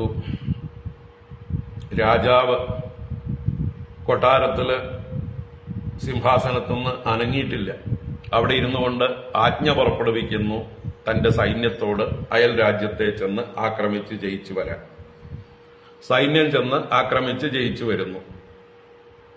ചെറിയൊരു സൈന്യത്തെ അയച്ചുള്ളൂ. അവർ ചെന്ന് കാര്യം സാധിച്ചിട്ട് തിരിച്ചു വരുന്നു. ആര് ജയിച്ചു എന്നാ നമ്മൾ പറയുക? രാജാവ് ജയിച്ചു എന്നാ പറയുക. രാജാവ് അനങ്ങിയിട്ടുണ്ടോ? രാജാവ് അവിടെ സിംഹാസനത്തിൽ ഇരിക്കുക തന്നെയാണ്, കൊട്ടാരത്തിൽ തന്നെയായിരുന്നു. ഇവര് പോയി, സൈന്യം പോയി കാര്യം സാധിച്ചിട്ട് വന്നു. പക്ഷെ അതിന്റെ എന്താ പറയുക, ക്രെഡിറ്റ് മുഴുവൻ ആർക്ക് കൊടുക്കണോ? നമ്മൾ രാജാവിന് കൊടുക്കുന്നു. അതുപോലെയാണ് ഓരോ വലിയ വലിയ സ്ഥാപനങ്ങളിലെ അതിന്റെ ചെയർമാനോ മാനേജിംഗ് ഡയറക്ടറോ ഒക്കെ ആയിട്ട് നിൽക്കുന്ന വലിയ വലിയ ആൾക്കാര് താഴെ നടക്കുന്ന ഒരു കാര്യത്തിലും അറിവേ ഉണ്ടാവില്ല. അവർ നേരിട്ട് ഒന്നും അറിഞ്ഞിട്ടേ ഇല്ല. ഇപ്പൊ അംബാനിയോ അദ്വാനിയോ അവരുടെയൊക്കെ ബ്രാഞ്ചുകള് ഒരുപാട് സ്ഥാപനങ്ങളുണ്ട്, ഭാരതം മുഴുവൻ വ്യാപിച്ചു കിടക്കുന്നു. അതിന്റെയൊക്കെ ചെറിയ ചെറിയ ബ്രാഞ്ചുകൾ ഒരുപാടുണ്ട്. അതിലൊക്കെ അവിടെ നടത്തുന്ന ഓരോ മാനേജർമാരോ പ്യൂണുമാരോ ചെയ്യുന്ന കർമ്മങ്ങളിലൊക്കെ അവർ ചെയ്യുന്ന കർമ്മങ്ങളൊക്കെ വാസ്തവത്തിൽ ആരിലേക്കാണ് ചെന്ന് ചേരുന്നത്? ആർക്കാണ് അതിന്റെയൊക്കെ ക്രെഡിറ്റ് ചെന്ന് ചേരുന്നത്? ആരുടെ വാല്യൂ ആണ് കൂടുന്നത്? ആരുടെ ഷെയർ വാല്യൂ ആണ് കൂടുന്നത്? അത് മൂപ്പരുടെ തന്നെയാണ്. അദാനിയുടെ കമ്പനിയുടെ ഷെയർസിന് ഇതാണ് വാല്യൂ, അംബാനിയുടെ ഇതിന് ഇതാണ് വാല്യൂ. അപ്പൊ ക്രെഡിറ്റ് മുഴുവൻ പോകുന്നത് മൂപ്പർക്കാണ്. പക്ഷെ അദ്ദേഹം അറിഞ്ഞിട്ട് പോലുമില്ല ഇവിടെ താഴെയുള്ളവർ ചെയ്യുന്നത്. അപ്പൊ ഇതേ ഒരു ആശയത്തെ നിങ്ങൾ ഇവിടെ ബ്രഹ്മത്തിലേക്കും ഈശ്വരനിലേക്കും അപ്ലൈ ചെയ്യാം. ആ ബ്രഹ്മത്തിന്റെ ഒരു ശക്തി, മായയോടുകൂടിയ അംശം, അതിനെയാണ് ഈശ്വരൻ എന്ന് പറയുന്നത്. ആ ഈശ്വരനാണ് സൃഷ്ടി സ്ഥിതി സംഹാരങ്ങളൊക്കെ ചെയ്തു എന്ന് നമ്മൾ ആരോപിക്കുന്നത്. ഇനി വാസ്തവം ചിന്തിച്ചു കഴിഞ്ഞാൽ ഇവിടെ ഉള്ളത് ഏകമായ വസ്തു, അതിന് യാതൊരു മാറ്റവും സംഭവിച്ചിട്ടില്ല. അത് എന്നും ഒരുപോലെ ഇരിക്കുന്നു. സദൈവ സൗമ്യ ഇതമഗ്ര ആസീത് ഏകമേവ അദ്വിതീയം ബ്രഹ്മ. അത് തന്നെ എപ്പോഴും ഉള്ളൂ. നാ സതോ വിദ്യതേ ഭാവഃ നാ അഭാവോ വിദ്യതേ സതഃ ഉഭയോരപി ദൃഷ്ടോന്തഃ തു അനയോഃ തത്വദർശിഭിഃ. അസതഃ ഭാവഃ ന വിദ്യതേ. ഇല്ലാത്തതിനൊരു കാലത്തും ഉണ്മയുണ്ടായിട്ടില്ല, ഉള്ളതിനൊരു കാലത്തും നാശവും ഉണ്ടായിട്ടില്ല. നാ അഭാവോ വിദ്യതേ സതഃ ഉഭയോഃ അന്തഃ തത്വദർശിഭിഃ ദൃഷ്ടഃ. രണ്ടിന്റെയും പരമാർത്ഥം അത് തത്വമറിയുന്നവരാൽ ദർശിക്കപ്പെട്ടിട്ടുണ്ട്. അപ്പൊ യഥാർത്ഥ തത്വമറിയുന്നവർ ഈ മായാഭ്രമങ്ങളിലൊന്നും പെടുന്നില്ല. അവര് ഭഗവാനെ ഇങ്ങനെയുള്ള ചെറിയ നിസ്സാര കാര്യങ്ങളൊന്നും ഭഗവാന്റെ തലയിൽ കെട്ടിവെക്കുന്നില്ല. എല്ലാം ഏകവും അദ്വിതീയവുമായിട്ടുള്ള ഒരേ ഒരു സത്യം. ആ സത്യത്തെയാണ് നമ്മളിവിടെ ധ്യാനിക്കേണ്ടത്. അപ്പോഴേ നമുക്ക് എന്താ പറയുക, ആ സത്യവുമായിട്ട് ഒന്നായി തീരാൻ പറ്റുള്ളൂ. ആ സത്യം തന്നെയാണ് എന്റെ സ്വരൂപം എന്ന് ബോധ്യം വരണമെങ്കിൽ അതിനെ അങ്ങനെ തന്നെ ധ്യാനിക്കണം. ആ സത്യം അറിഞ്ഞുകൊണ്ട്, തത്വം അറിഞ്ഞുകൊണ്ട്, വിചാരം ചെയ്തുകൊണ്ട് സ്വയം അതുമായി ഐഡന്റിഫൈ ചെയ്യണം. അതല്ലെങ്കിൽ ദ്വൈതം ഉണ്ടായിക്കൊണ്ടേയിരിക്കും. ഈശ്വരൻ വേറെ, ഞാൻ വേറെ.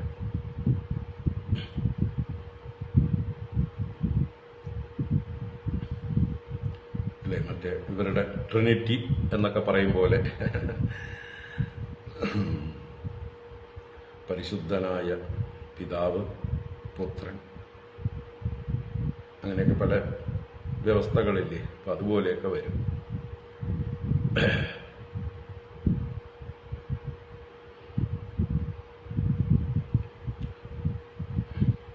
പരിശുദ്ധാത്മാവ്, പിതാവ്, പുത്രൻ, അല്ലെ? അങ്ങനെയാണ്. പരിശുദ്ധാത്മാ, പിതാ, പുത്രൻ.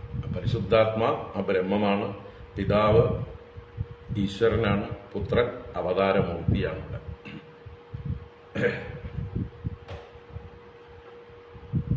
അത് യേശുക്രിസ്തു പറഞ്ഞത് അവിടെ വെസ്റ്റിലുള്ളവർക്കൊന്നും മനസ്സിലായില്ല. ഈ പരിശുദ്ധാത്മാവ് എന്താണ്, പിതാവ് ആരാണ്, പുത്രൻ ആരാന്നുള്ളത് മനസ്സിലായില്ല. പരിശുദ്ധാത്മാവ് തന്നെയാണ് പിതാവ്, പിതാവ് തന്നെയാണ് പുത്രൻ. ഈ പുത്രന് പിതാവിൽ നിന്നും പരിശുദ്ധാത്മാവിൽ നിന്നും വേറിട്ട് യാതൊരു ഭേദവുമില്ല. പക്ഷെ അവർക്കത് ചിന്തിക്കാനാവുന്നില്ല. ചിന്തിക്കുക.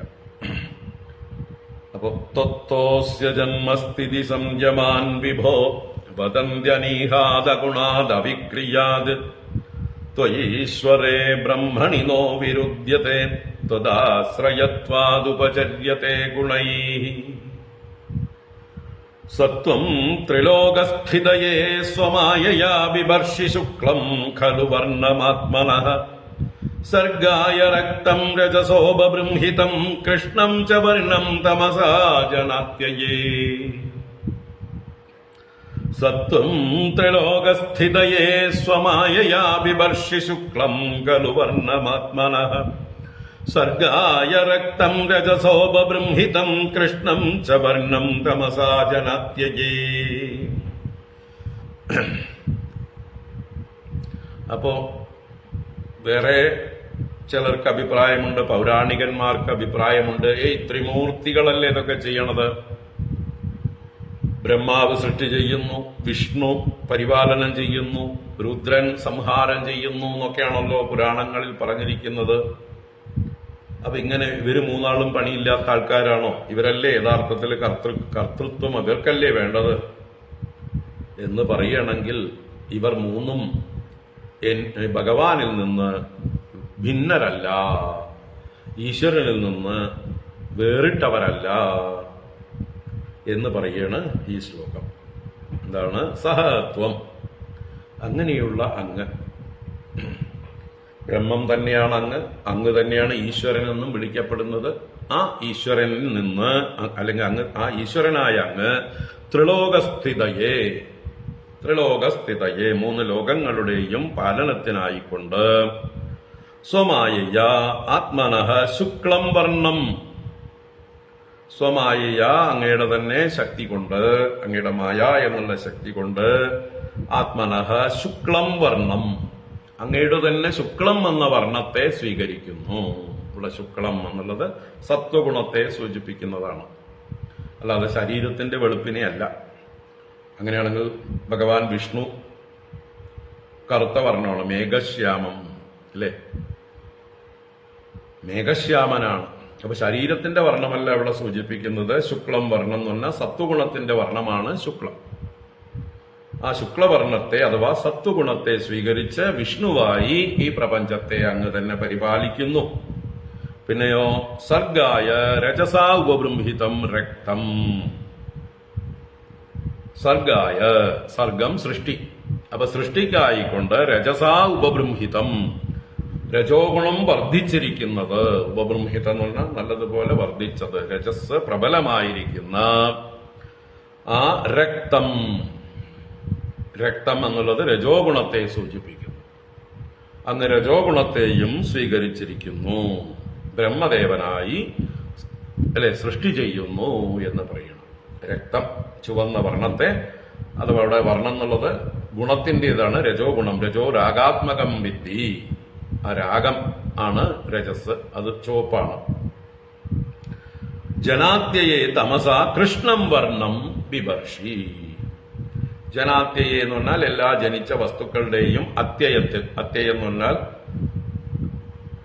ലയത്തിൽ, സംഹാരത്തിൽ. ആ സംഹാരകാലത്ത് തമസ, തമോ ഗുണം കൊണ്ട് കൃഷ്ണം വർണ്ണം. ഇവിടെ കൃഷ്ണം കറുത്തത് എന്നുള്ളത് ക്രോധത്തിന്റെ, തമസിന്റെ വർണ്ണമാണ്. അല്ലാതെ ഇപ്പൊ രുദ്രന്റെ വർണ്ണം എടുത്തു നോക്കിയാൽ വെളുപ്പാണ്. അപ്പോ രുദ്രനും വിഷ്ണുവും പരസ്പരം അങ്ങോട്ടും എക്സ്ചേഞ്ച് ചെയ്തിരിക്കണം ശരീരവർണ്ണം, അല്ലേ? അപ്പൊ ഇവിടെ ശരീരവർണ്ണത്തെ അല്ല സൂചിപ്പിക്കുന്നത്, ആ ഗുണത്തെ തന്നെയാണ് ഇവിടെ വർണ്ണം എന്ന് സൂചിപ്പിക്കുന്നത്. അപ്പോ ഭഗവാൻ മൂന്ന് കാര്യങ്ങൾക്കായിക്കൊണ്ട്, പ്രപഞ്ച സൃഷ്ടിക്കായിക്കൊണ്ട് രജോ ഗുണത്തെ സ്വീകരിച്ച് ബ്രഹ്മദേവനായും, പരിപാലനത്തിനായിക്കൊണ്ട് സത്വഗുണത്തെ അഥവാ ശുക്ലവർണ്ണത്തെ സ്വീകരിച്ചുകൊണ്ട് വിഷ്ണുവായും, സംഹാരത്തിനായിക്കൊണ്ട് ക്രോധം ആകുന്ന തമോ ഗുണത്തെ സ്വീകരിച്ചുകൊണ്ട് മന്യു എന്നും പര്യായ ശബ്ദമുള്ള രുദ്രനായും ബിഭർഷി സ്വീകരിക്കുന്നു.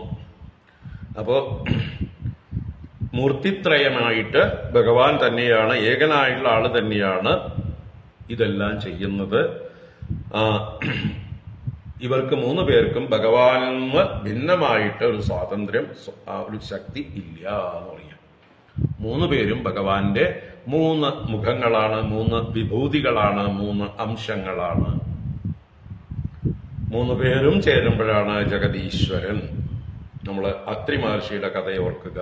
ചതുർത്ഥ സ്കന്ധത്തിലെ അത്രി മഹർഷി തപസ് ചെയ്യുമ്പോൾ അദ്ദേഹം പ്രാർത്ഥിച്ചത്, അല്ലെ, ആരാണോ ജഗദീശ്വരൻ,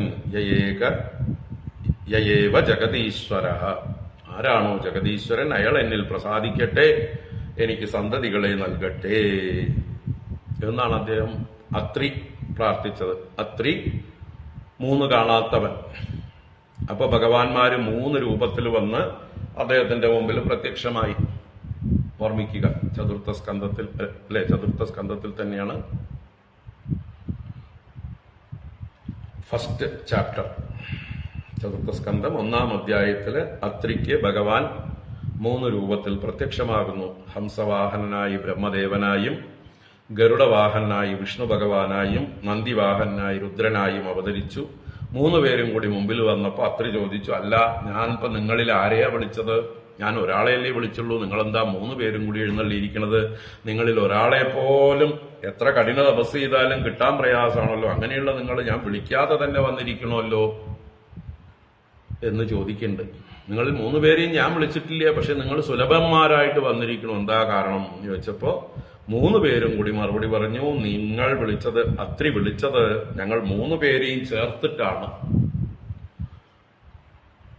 ജഗദീശ്വരനാവുന്നത് ഞങ്ങൾ 3 പേരും കൂടുമ്പോഴാണ്. അപ്പൊ ഞങ്ങൾ 3 മൂർത്തികളാണ്. വാസ്തവത്തിൽ ഏകതത്വമാണ് 3 മൂർത്തികളായി അവതരിച്ചിരിക്കുന്നത്. 3 കാര്യങ്ങൾക്ക് വേണ്ടി 3 വേഷങ്ങളാണ് ഏകനായ ജഗദീശ്വരന്റെ. അങ്ങനെ 3 പേരും, അല്ലെ, അനുഗ്രഹിച്ച് 3 പുത്രന്മാര് അത്രി മഹർഷിക്കുണ്ടായി. ദത്താത്രേയൻ, ദുർവാസാവ്, സോമൻ. കഥയൊക്കെ ഓർമ്മിക്കണം, കഥയൊക്കെ പരസ്പരം ബന്ധിക്കണം, മറന്നു പോകരുത്. വർഷങ്ങൾ കഴിഞ്ഞു എന്ന് വിചാരിച്ച്, അല്ലെ, എന്നോ എടുത്തതാണ് ചതുർത്ഥ സ്കന്ധം. അതിനാണ് നമ്മൾ ഇടയ്ക്കിടയ്ക്ക് ഭാഗവത സപ്താഹം ചെയ്യുന്നത്. ആ സപ്താഹത്തിൽ ഇതൊക്കെ പറയുന്നുണ്ട്.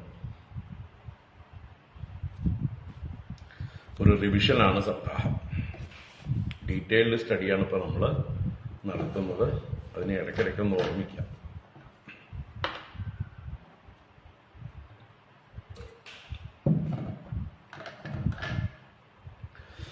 അപ്പോ ഇങ്ങനെ വാസ്തവത്തിൽ ഈ 3 ആൾക്കും കർത്തൃത്വം ആരോപിച്ചു കൊടുക്കുന്നത് ഞാൻ തന്നെയാണ്. ഞാൻ എന്താ പറയുക, CEO അല്ലെങ്കിൽ ചെയർമാൻ. ഞാൻ 3 മാനേജർമാരെ വെച്ചിരിക്കുന്നു. ഏകനായ ഭഗവാൻ 3 മാനേജർമാരെ വെച്ചിരിക്കുന്നു. ബ്രഹ്മ, വിഷ്ണു, മഹേശ്വരൻ. ഓരോ ഡിപ്പാർട്ട്മെന്റിന്റെ ഹെഡുകളാക്കി വെച്ചിരിക്കുന്നു. ഞാൻ തന്നെയാണ്. സത്വം ത്രിലോകസ്ഥിതയേ സ്വമായയാ ബിഭർഷി ശുക്ലം ഖലു വർണ്ണമാത്മനഃ സർഗായ രക്തം രജസോപബൃംഹിതം കൃഷ്ണം ച വർണ്ണം തമസാ ജനാത്യയേ ത്വമസ്യ ലോകസ്യ വിഭോരിരക്ഷിഷുഃ ഗൃഹേവതീർണോസി മമാഖിലേശ്വര രാജന്യസംജ്ഞാസുരകോടിയൂതപൈഃ നിർവ്യൂഹ്യമാനാ നിഹനിഷ്യസേ ചമൂഃ ത്വമസ്യ ലോകസ്യ വിഭോരിരക്ഷിഷുഃ ഗൃഹേവതീർണോസി മമാഖിലേശ്വര രാജന്യസംജ്ഞാസുരകോടിയൂതപൈഃ നിർവ്യൂഹ്യമാനാ നിഹനിഷ്യസേ ചമൂഃ. ഇവിടെ വസുദേവര് ഭാവി പ്രവചിക്കുന്നു. ഭഗവാൻ ഇപ്പോ ഇവിടെ അവതരിച്ചിട്ട് എന്താ ചെയ്യാൻ പോകുന്നത്? അനേക അസുരസ്വഭാവമുള്ള രാജാക്കന്മാരെയും അവരെ സഹായിക്കുന്ന അനുയായികളായ സൈന്യങ്ങളെയും ഉന്മൂലനം ചെയ്യാൻ വേണ്ടിയിട്ടാണ് ഭഗവാന്റെ അവതാരം. അപ്പൊ ഭൂമിയുടെ ഭാരം തീർക്കാൻ വേണ്ടിയിട്ടാണ്, ധർമ്മ സംസ്ഥാപനത്തിനായിട്ടാണ് ഭഗവാന്റെ ഈ അവതാരം എന്നുള്ളത്. ഭഗവാൻ ഭാവിയിൽ ചെയ്യാൻ പോകുന്ന കാര്യത്തെ വസുദേവരെന്ന ഋഷി ഇവിടെ പ്രവചിക്കുന്നു. ഇവിടെ ഋഷിത്വം അദ്ദേഹത്തിന് ഭഗവത് ദർശനം കൊണ്ട് സിദ്ധിച്ചു. ഹേ വിഭോ സർവശക്ത അഖിലേശ്വര, എല്ലാറ്റിനും ഈശ്വരനായിരിക്കുന്നവനേ, ത്വം അസ്യ ലോകസ്യ രിരക്ഷിഷുഃ, ത്വം അങ്ങ് അസ്യ ലോകസ്യ ഈ ലോകത്തിന്റെ രിരക്ഷിഷുഃ, രിരക്ഷിഷു രക്ഷിതും ഇച്ഛു, രക്ഷിക്കുവാൻ ഇച്ഛിക്കുന്നവൻ. ആ ഇച്ഛയാണ് ഇഷുവായിട്ട് മാറുന്നത്. ശുശ്രൂഷു ശ്രോതുമിച്ചു, ബുഭുക്ഷു ഭോക്തുമിച്ചു. അല്ലേ? അപ്പോ ഏതൊരു പദത്തിനോടും ഇച്ഛു ചേർക്കുന്നത് ഷു എന്നുള്ള പ്രയോഗം കൊണ്ടാണ്.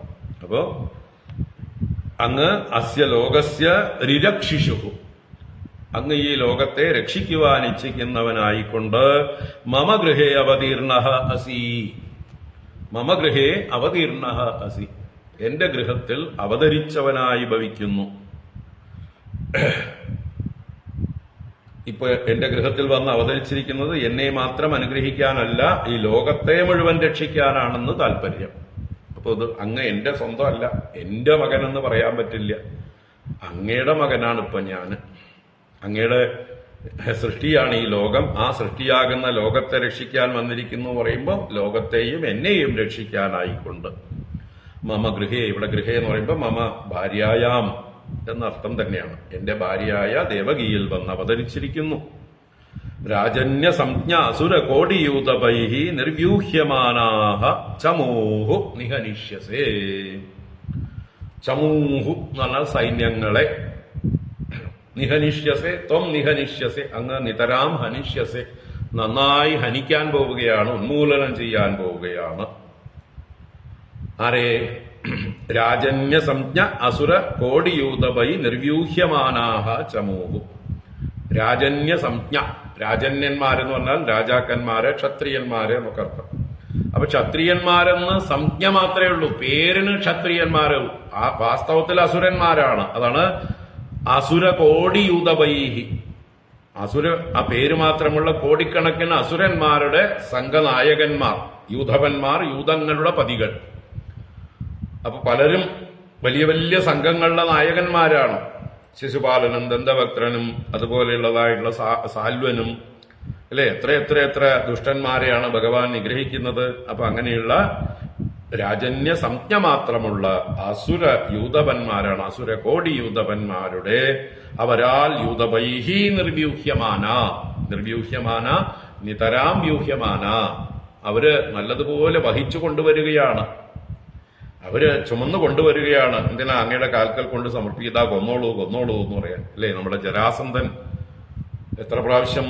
17 പ്രാവശ്യം അല്ലെങ്കിൽ 18 പ്രാവശ്യം വലിയൊരു സൈന്യത്തെ വഹിച്ചുകൊണ്ട്, 23 അക്ഷൗഹിണി സൈന്യത്തെ വഹിച്ചുകൊണ്ടുവന്ന് ഭഗവാന് കൊല്ലാനായിട്ട് കൊടുത്തു. അപ്പൊ നല്ലതുപോലെ ഭഗവാനാൽ വഹിക്കപ്പെടുന്നവരായിട്ട്, അവരാൽ പ്രവർത്തിക്കപ്പെടുന്നവരായിട്ട്, ഒരു നദി എങ്ങനെയാണോ വെള്ളത്തെ വഹിച്ചു കൊണ്ടുവരിക, അതുപോലെയാണ് ഈ യൂഥപന്മാര് അവരുടെ അനുയായികളായിട്ടുള്ള അസുര സ്വഭാവമുള്ള ആളുകളെയൊക്കെ വഹിച്ചു കൊണ്ടുവന്ന് ഭഗവാന് എന്താ പറയുക, നശിപ്പിക്കാനായിക്കൊണ്ട്. അങ്ങനെയുള്ള ചമൂഹു ത്വം നിഹനിഷ്യസേ, അങ്ങ് നിഹനിക്കും. അപ്പോ ഭഗവാന്റെ ആ ഒരു അവതാര ഉദ്ദേശത്തെ മനസ്സിലാക്കിക്കൊണ്ട് ഭഗവാൻ ഭാവിയിൽ ചെയ്യാൻ പോകുന്നതിനെ കുറിച്ചും വസുദേവർ പറഞ്ഞു. അപ്പൊ വാസ്തവത്തിൽ ഭഗവാനെ സംബന്ധിച്ച് കംസനിൽ നിന്ന് പേടി വേണ്ട. വസുദേവർക്ക് മുമ്പും പേടിയില്ല എന്ന് പറഞ്ഞു അല്ലെ. ഭയമില്ലാത്തവനായിട്ട് സ്തുതിച്ചു എന്നാ പറഞ്ഞു. ആ ഭയമില്ലായ്മയെ കാണിക്കുകയാണ്. അങ്ങ് കംസനടക്കമുള്ളതായിട്ടുള്ള കംസന്റെ ബന്ധുക്കളും സുഹൃത്തുക്കളുമായിരിക്കുന്ന ജരാസന്ധനെയും നരകാസുരനെയും മറ്റുള്ള സാൽവാദികളെയും എല്ലാവരെയും വധിക്കാൻ വേണ്ടിയിട്ടാണ് അങ്ങയുടെ അവതാരം എന്ന് പറഞ്ഞു. മുമ്പ് ബ്രഹ്മാദി ദേവന്മാർ വന്ന് സ്തുതിച്ചതും സാക്ഷിയാണ് വസുദേവരും ദേവകിയുമെല്ലാം. അതുകൊണ്ട് തന്നെ ആ ഗുരുക്കന്മാരിൽ നിന്ന് കിട്ടിയ അറിവ് ഇപ്പൊ നന്നായിട്ട് ഇവിടെ പ്രകാശിക്കുന്നു.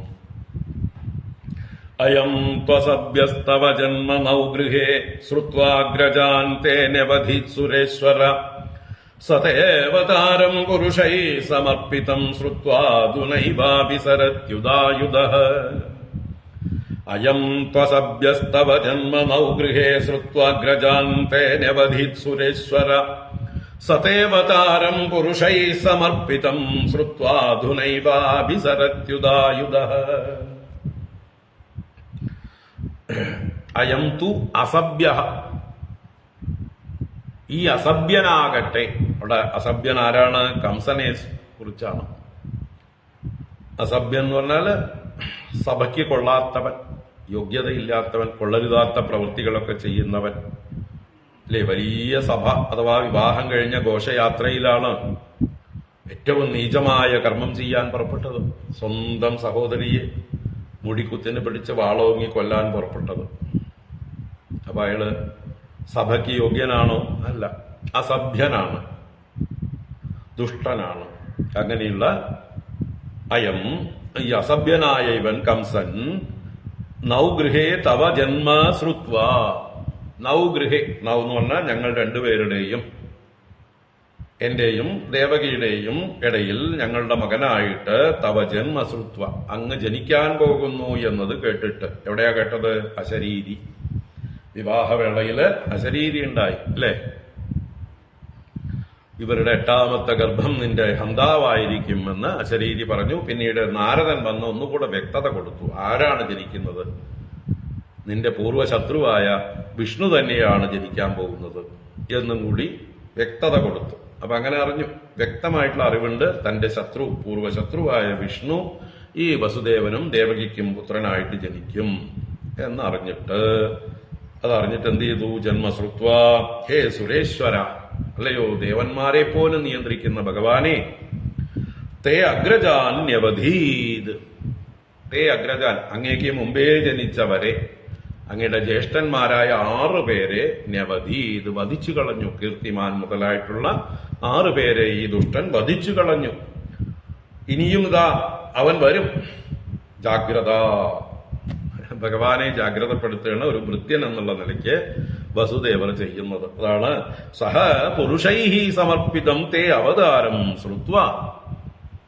സഹ, അവൻ, അതേ കംസൻ തന്നെ, പുരുഷൈഹി സമർപ്പിതം, ഇവിടെയുള്ള കാവൽക്കാരായിരിക്കുന്ന പുരുഷന്മാരാൽ സമർപ്പിതം, ചെന്നറിയിക്കപ്പെടുന്ന തേ അവതാരം, അങ്ങയുടെ അവതാര വൃത്താന്തം ശ്രുത്വ, കേട്ടിട്ട്, അധുനായേവ ഉദായുധഃ അഭിസരതി. അധുനായേവ, ഇപ്പൊ തന്നെ, ഇമ്മീഡിയറ്റ് ആയിട്ട്, കാത്തു നിൽക്കൊന്നുമില്ല, വളർന്നു വലുതാവട്ടെ എന്നൊന്നും അവസരമൊന്നും തരില്ല.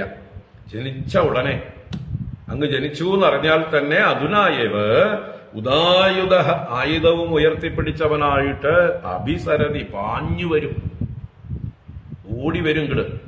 ഇവിടേക്ക് നേർക്ക് തന്നെ വരും, വേറെ എവിടെയും തടഞ്ഞു നിൽക്കില്ല ആള്. അപ്പോ ഒരു ഭൃത്യൻ എന്ന പോലെ ഭഗവാനോട് ഒരു നോട്ടീസ് കൊടുക്കുകയാണ്. അങ്ങയുടെ 6 ജ്യേഷ്ഠന്മാരെ വധിച്ചു, ഇതൊക്കെ അങ്ങേക്ക് അറിയാമെങ്കിലും ഞാനൊന്ന് ഓർമ്മിപ്പിക്കണം. അങ്ങയുടെ നേരെയും ഇവൻ ആയുധവുമായിട്ട് വരും, അങ്ങ് തയ്യാറായിക്കോളൂ, ജാഗ്രതയോടെ നിന്നോളൂ എന്നുള്ള ഒരു, എന്താ പറയുക, ഒരു ഭൃത്യന്റെ കടമ, അല്ലെങ്കിൽ ഒരു അച്ഛൻ മകനോട് പറയുമ്പോൾ തന്നെ ചെറുതായിട്ടൊരു സൂചന. ആരാണ് മകനായിട്ട് വന്നിരിക്കണമെന്നൊക്കെ നല്ലോണം അറിയാമെങ്കിലും ഉള്ളിലൊരു ചെറിയൊരു ശങ്ക. ജാഗ്രതയോടെ ഇരിക്കട്ടെ എന്ന് പറഞ്ഞുകൊണ്ട് അറിയിക്കുകയാണ്. ഇത്രയും പറഞ്ഞുകൊണ്ട് വസുദേവരുടെ സ്തുതി തീരുകയാണ്. ശ്രീശുക ഉവാച അഥൈനമാത്മജം വീക്ഷ്യ മഹാപുരുഷലക്ഷണം ദേവകീതമുപാധാവത് കംസാദ്ഭീതാ ശുചിസ്മിതാ. ശ്രീശുക ഉവാച അഥൈനമാത്മജം വീക്ഷ്യ മഹാപുരുഷലക്ഷണം ദേവകീതമുപാധാവത് കംസാദ്ഭീതാ ശുചിസ്മിതാ. ശ്രീശുക ബ്രഹ്മർഷി തുടരുന്നു. അധ ഏനം ആത്മജം വീക്ഷ്യ മഹാപുരുഷ ലക്ഷണം ദേവകി. അപ്പൊ ആരാണ് ഇവിടെ ഇനി പറയാൻ പോകുന്ന നായിക? കർത്താവ് ദേവകിയാണ്. ആ ദേവകീ ദേവി അനന്തരം അധ ഏനം ആത്മജം, ഈ പുത്രനെ, തന്നിൽ നിന്ന് ജന്മമെടുത്ത ഈ പുത്രനെ മഹാപുരുഷ ലക്ഷണം വീക്ഷ്യ, മഹാപുരുഷന്റെ ലക്ഷണങ്ങളോട് കൂടിയിട്ടാണ് പുത്രനെ കാണുന്നത്. ഭഗവാന്റെ എല്ലാ ലക്ഷണങ്ങളോടും കൂടിയവനായ, വിഷ്ണുവിന്റെ ലക്ഷണങ്ങളോട് കൂടിയവനായിട്ടുള്ള ഭഗവാനെ കണ്ടിട്ട്, തന്റെ പുത്രനെ കണ്ടിട്ട് കംസാഭീത, ആ കംസനിൽ നിന്ന് ഭയമുള്ളവളായിട്ട്. ആ പുത്രവാത്സല്യം അമ്മമാരാവുമ്പോ കൂടുതലുണ്ടാവും അല്ലെ? അച്ഛന്മാർ കുറെ കൂടി നിസ്സംഗന്മാരായിരിക്കും, അമ്മമാർക്ക് കുറെ കൂടി മമത കൂടും, വാത്സല്യം കൂടും, കരുതൽ കൂടും. അപ്പോ കംസാഭീത, കാരണം കംസനെ കുറിച്ച് നല്ലോണം അറിയുകയും ചെയ്യാം. കംസൻ നല്ല 10,000 ആനയുടെ ശക്തിയുള്ള ആളാണ്. ജരാസന്ധൻ അമ്മായിയച്ഛനാണ്. അതുപോലെയുള്ള ശക്തന്മാരായിട്ടുള്ള ബന്ധുക്കളെ കൊണ്ട്, അങ്ങനെയുള്ള മഹാശക്തനായിട്ടുള്ള കംസന്റെ മുമ്പില് ഈ പാവം എന്റെ ഉദരത്തിൽ നിന്ന് വന്ന ഈ ബാലഭാവത്തിലിരിക്കുന്ന അല്ലെ, ചതുർബാഹു ആണെങ്കിലും വൈഷ്ണവ രൂപമെല്ലാം ഉണ്ടെങ്കിലും ഒരു ചെറിയ ഭയം, കംസൻ ഇപ്പൊ വന്ന് ഭഗവാനെ ഉപദ്രവിക്കുമോ എന്നുള്ള ഭയം. അങ്ങനെ കംസാഭീത ശുചിസ്മിത, എന്നാലും ഭഗവാന്റെ അനുഗ്രഹം കൊണ്ടൊരു മന്ദസ്മിതം അവളുടെ മുഖത്തുണ്ട്. ആ മന്ദസ്മിതത്തോടുകൂടെ തം ഉപാദാവത്ത്, ദേവകി തം ഉപാദാവത്ത്, തം ആ ഭഗവന്തം ഉപാദാവത് അടുത്ത് ചെന്ന് സ്തുതിച്ചു എന്ന് താല്പര്യം. ഉപസേവിച്ചു, ഉപാസിച്ചു എന്നൊക്കെ അർത്ഥം തന്നെയാണ് ഉപാദാവത്. അപ്പൊ ഭഗവാനെ സ്തുതിച്ചു. ആ ദേവകിയുടെ സ്തുതിയാണ് ഇനി പറയുന്നത്.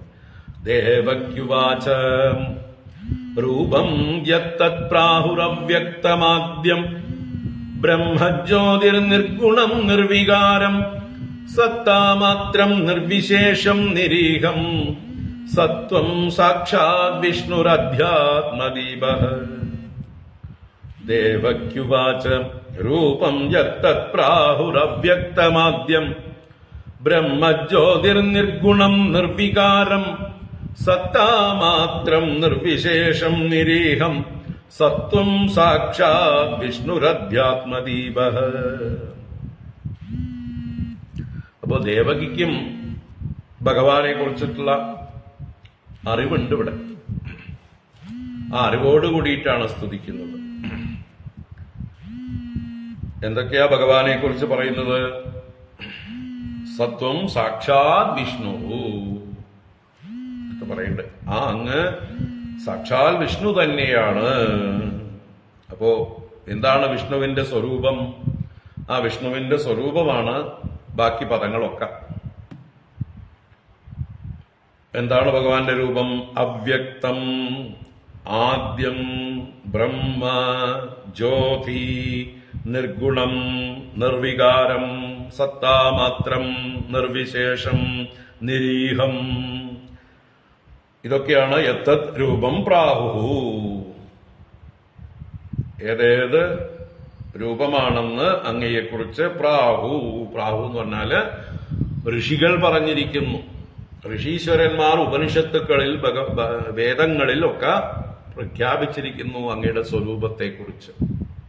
ഋഷയ പ്രാഹു എന്നർത്ഥം. ഋഷീശ്വരന്മാരാൽ പറയപ്പെട്ടിട്ടുണ്ട് ഇതാണ് അങ്ങയുടെ രൂപം. എത്തത് രൂപം, ഇതാ ഇന്ന വിധമുള്ളതാണ് ഭഗവാന്റെ രൂപം അഥവാ ഈശ്വരന്റെ രൂപം, വിഷ്ണുവിന്റെ രൂപം എന്നൊക്കെ ഉപനിഷത്തുക്കളിൽ ഋഷീശ്വരന്മാർ പ്രഖ്യാപിച്ചിട്ടുണ്ട്. എന്തൊക്കെയാണ്? അവ്യക്തം. അവ്യക്തം എന്ന് പറഞ്ഞാൽ നവ്യക്തം, ഇന്ദ്രിയങ്ങളെ കൊണ്ട് വ്യക്തമായി വേർതിരിച്ച് കാണാൻ കഴിയാത്തത്. ഇന്ദ്രിയങ്ങളെ കൊണ്ട് വേർതിരിച്ച് കാണണമെങ്കിൽ എന്ത് വേണം? പരിമിതികൾ വേണം, നിശ്ചയിക്കാൻ കഴിയണം, അല്ലെ? അതിന്റെ അതിർത്തികൾ കാണാൻ കഴിയണം. അപ്പോഴേ വ്യക്തമാവുള്ളൂ. അതിലില്ലാത്തതിനെ ഒന്നും നമുക്ക് വ്യക്തമായിട്ട് നിർവചിക്കാൻ പറ്റില്ല. നമുക്കിപ്പോൾ കാണുന്ന സമുദ്രത്തെ നമുക്ക് എത്ര അളവുള്ളതാണെന്ന് നിർവചിക്കാൻ പറ്റുമോ? അതിന്റെ അതിർത്തി നമ്മൾ കാണുന്നുണ്ടോ? ഊഹിക്കാനൊക്കെ പറ്റുള്ളൂ. ആകാശം നമുക്ക് അതിർത്തി കാണാൻ പറ്റുന്നതാണോ? അപ്പോ അവ്യക്തം. ആകാശം എന്നുള്ളത് നമുക്കറിയാം, അങ്ങനൊരു സ്പേസ് ഉണ്ട്. അത് ശബ്ദത്തിലൂടെയും നമുക്ക് റെക്കഗ്നൈസ് ചെയ്യാം. ഉണ്ട് എന്നറിയാം. അതിന്റെ യഥാർത്ഥ വലിപ്പം എന്താന്ന് നിശ്ചയിക്കാൻ സാധ്യമല്ല. അതുപോലെ സമുദ്രത്തെയും അതുപോലെ അനന്തങ്ങളായ ഒന്നിനെയും തന്നെ നമുക്ക് ഇന്ദ്രിയങ്ങളെ കൊണ്ട് പരിമിതപ്പെടുത്താൻ പറ്റാത്തത് കൊണ്ട് അവ്യക്തം, നവ്യക്തം. ഇനി വ്യക്തമാകണമെങ്കിൽ ഇന്ന ഇത് വേണം. ഒന്നുകിൽ ഇന്ന ജാതിയിൽപ്പെട്ടത്, ഇന്ന വൃക്ഷജാതിയിൽപ്പെട്ടത്, അല്ലെങ്കിൽ എന്താ പറയുക, നാൽക്കാലികളിൽപ്പെട്ടത്, കുളമ്പുള്ള ജന്തുക്കളിൽപ്പെട്ടത്, അല്ലെങ്കിൽ ഉരകങ്ങളിൽപ്പെട്ടത്, അല്ലെങ്കിൽ പക്ഷികളിൽപ്പെട്ടത് എന്നൊക്കെയുള്ള ജാതി എന്ന് പറഞ്ഞാൽ ജന്മം കൊണ്ടുള്ളതായിട്ടുള്ള അതിന്റെ സ്വഭാവത്തെ വേർതിരിച്ചറിയാൻ കഴിയണം. ഭഗവാന് അങ്ങനെ ജന്മമില്ലാത്തത് കൊണ്ട് ജാതി വേർതിരിവില്ല. അതുപോലെ തന്നെ ഗുണം, ഓരോരോ വസ്തുക്കൾക്ക് ഓരോ ഗുണം, അല്ലെ? ആകാശത്തിന് ശബ്ദം, വായുവിന് സ്പർശം, അഗ്നിക്ക് രൂപം, ജലത്തിന് രസം, പൃഥ്വിക്ക് ഗന്ധം, ഇങ്ങനെ പഞ്ചഭൂതങ്ങൾക്ക് പഞ്ചഗുണങ്ങൾ. ബാക്കി അതിന്റെ കോമ്പിനേഷനായിരിക്കുന്ന ഈ ലോകത്തിലെ സകല വസ്തുക്കൾക്കും ഓരോന്നിനും ഓരോ ഗുണം, ഓരോന്നിനും പ്രത്യേക ഗുണങ്ങളുണ്ട്. അതുകൊണ്ട് ഐഡന്റിഫൈ ചെയ്യാം, അല്ലേ? അപ്പൊ അങ്ങനെ ഗുണങ്ങളുള്ളതാണോ ഭഗവാൻ അല്ലെങ്കിൽ ഈ വിഷ്ണു? അല്ല. ക്രിയയാണ് മറ്റൊരു വേർതിരിച്ച് പറയാനുള്ള ഒരു ഘടകം. ഇന്ന ക്രിയ ചെയ്യുന്നത്, ഇന്ന ക്രിയ ചെയ്യുന്നത് എന്ന് നമ്മൾ വേർതിരിച്ച് പറയാറുണ്ട്. അപ്പോ അങ്ങനെ ക്രിയകൾക്കനുസരിച്ച് വേർതിരിക്കാൻ സാധ്യമല്ല. ഇനി അവയവം ഉള്ളതിന് ഇന്ന അവയവങ്ങളുള്ളത്, കൊമ്പുള്ളത്, കുളമ്പുള്ളത്, വാലുള്ളത്, മുടിയുള്ളത് ഒന്നും പറയാൻ പറ്റില്ല. നിരവയവനാണ്, നിഷ്ക്രിയനാണ്.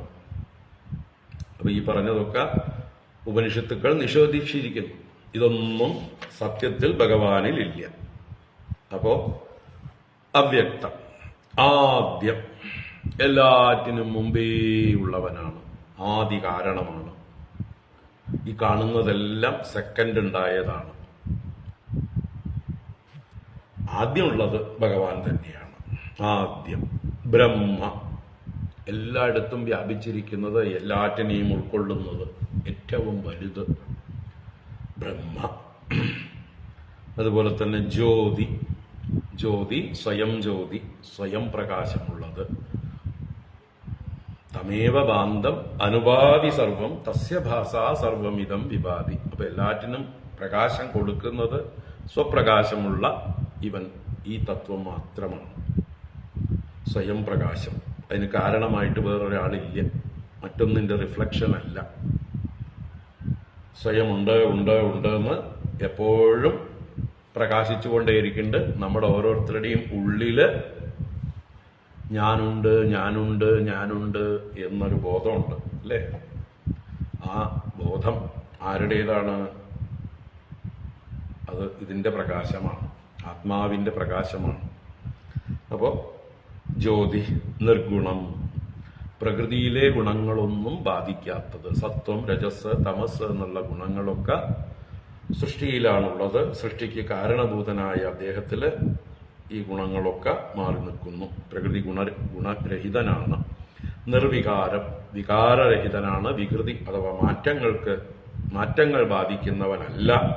സത്താമാത്രം, എപ്പോഴും സത്തമാത്രമായിട്ട് എക്സിസ്റ്റൻസ്, അതാണ് അതിന്റെ സ്വരൂപം. ഒരിക്കലും നാശമില്ലാത്തത്, എന്നും സത്തായിരിക്കുന്നത്. സത്താമാത്രം, നിർവിശേഷം, വിശേഷിപ്പിക്കാനൊന്നുമില്ലാത്തത്, എല്ലായിടത്തും സമാനമായിരിക്കുന്നത്, സമമായിരിക്കുന്നത്. വിശേഷങ്ങളൊക്കെ നമ്മൾ ഈ സൃഷ്ടിയിൽ ആരോപിക്കുന്നതാണ്, സൃഷ്ടിയിൽ കാണുന്നതാണ്. അതിന്റെ പരമകാരണത്തിൽ യാതൊരു വിശേഷവും ഇല്ല. സ്വർണത്തില് ഒരു വിശേഷവുമില്ല. ആഭരണങ്ങളിലാണ് വിശേഷങ്ങളൊക്കെ, അല്ലെ? മാലയ്ക്ക് പ്രത്യേക വിശേഷങ്ങൾ, വളയ്ക്ക് പ്രത്യേക വിശേഷങ്ങൾ, മോതിരത്തിന് പ്രത്യേക വിശേഷങ്ങൾ. എന്നാൽ സ്വർണത്തില് ഈ വിശേഷങ്ങളൊന്നുമില്ല. സ്വർണം. അതുപോലെ കാരണമായിരിക്കുന്ന വസ്തു നിർവിശേഷം. കാര്യമായതിലാണ് നമ്മൾ ഭേദഭാവന കാണുന്നത്, വിശേഷ ബുദ്ധിയുള്ളത്. അതുപോലെ നിരീഹം ക്രിയാരഹിതമായിരിക്കുന്നത് അങ്ങനെയുള്ളതാണെന്ന് യത്തത് രൂപം പ്രാഹുഹു. ഋഷീശ്വരന്മാർ ഏതൊരു ഈശ്വര തത്വത്തെക്കുറിച്ച് ഇങ്ങനെ പറഞ്ഞിരിക്കുന്നുവോ, അധ്യാത്മദീപ, നമ്മുടെ ഓരോരുത്തരുടെയും ഉള്ളില് ആത്മാവിനെ ഞാനുണ്ട് എന്ന് പ്രകാശിപ്പിക്കുന്ന, നമ്മുടെ ബുദ്ധിയെ പ്രകാശിപ്പിക്കുന്നത്, മനസ്സിനെ പ്രകാശിപ്പിക്കുന്നത്, ഇന്ദ്രിയങ്ങളെ പ്രകാശിപ്പിക്കുന്നത്, യോന്ത പ്രവിശ്യ മമ വാചമിമാം പ്രസുപ്താം സഞ്ജീവയതി. നമ്മുടെ ഉള്ളിൽ പ്രവേശിച്ച് ആരാണോ എല്ലാറ്റിനെയും പ്രകാശിപ്പിക്കുന്നത്, അത് തന്നെയാണ് അധ്യാത്മദീപം. അവന്റെ ഉള്ളില് ആത്മാവിലിരുന്നു കൊണ്ട് ആത്മാവിനെ പ്രകാശിപ്പിക്കുന്നത്, ആത്മതത്വം പ്രകാശിപ്പിക്കുന്നത് എന്നൊക്കെ അർത്ഥം.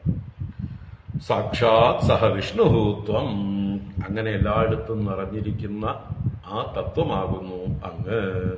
ഇതിപ്പോ അങ്ങതാ എന്റെ മുമ്പില് സാക്ഷാത്തായിട്ട് വന്നിരിക്കുന്നു, പ്രത്യക്ഷമായിരിക്കുന്നു. ഈ പ്രത്യക്ഷമായിരിക്കുന്നത് ആ അവ്യക്തമായിരിക്കുന്ന ഈ പറഞ്ഞ ലക്ഷണങ്ങളൊക്കെ തികഞ്ഞ വിഷ്ണുവാകുന്നു. ഈ ലക്ഷണങ്ങളിലൂടെ ഭഗവാന്റെ എല്ലാ പരിമിതികളെയും നീക്കിക്കളഞ്ഞു. ഭഗവാന്റെ സ്വരൂപത്തെക്കുറിച്ച് സൂചിപ്പിച്ചു.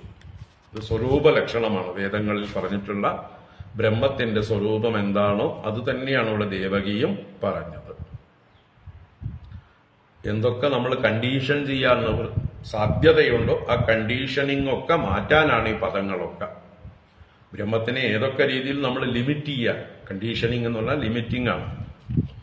ഇപ്പൊ നമ്മൾ ഏതൊക്കെ ലിമിറ്റേഷൻസ് അതിൽ അടിച്ചേൽപ്പിക്കുമോ അതിനെയൊക്കെ ഈ പദങ്ങളെ കൊണ്ട് മുമ്പ് ഋഷീശ്വരന്മാർ നീക്കിയിട്ടുണ്ട്.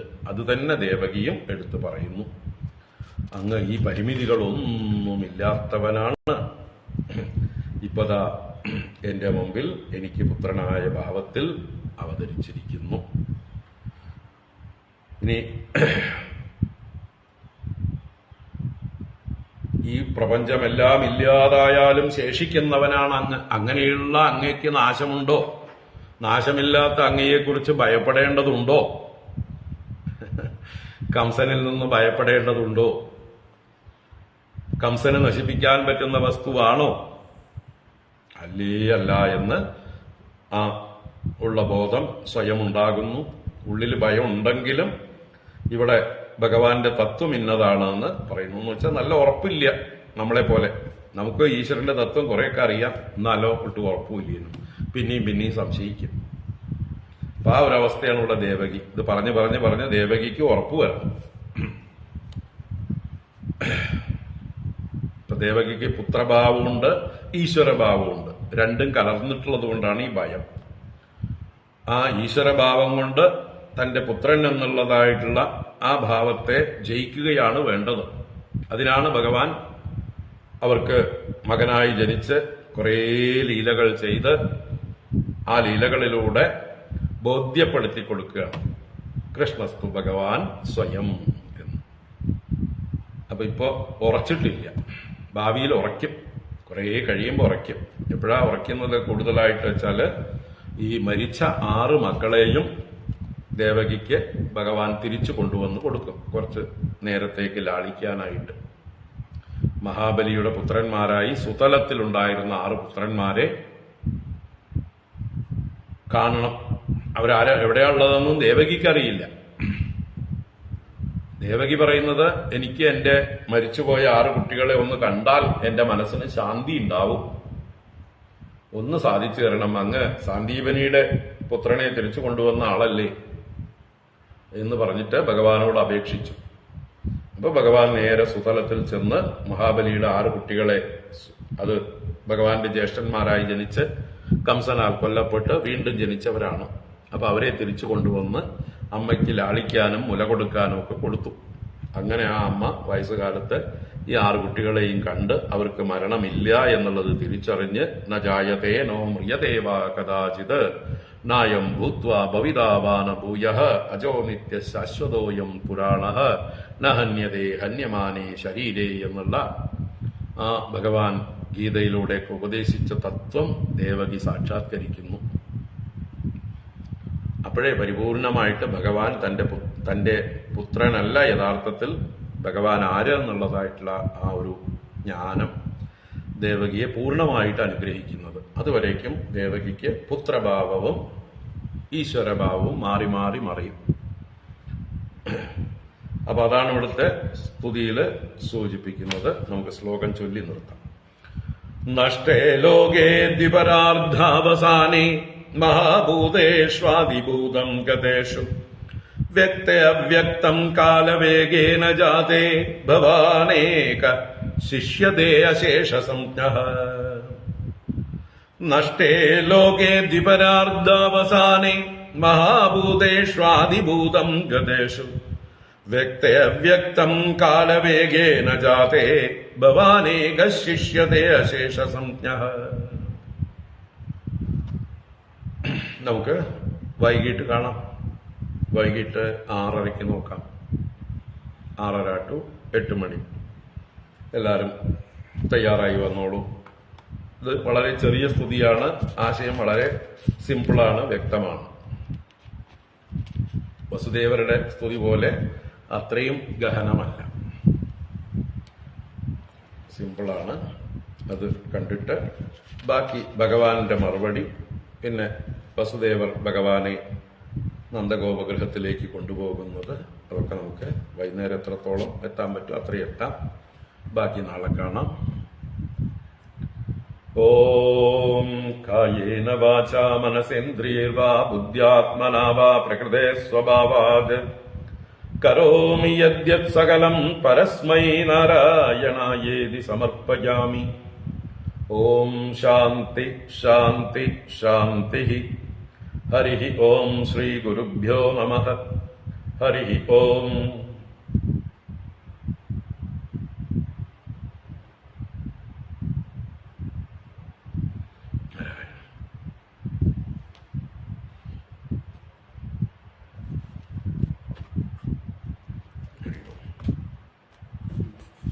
എല്ലാവർക്കും ശുഭദിനം. ഹരി ഓം.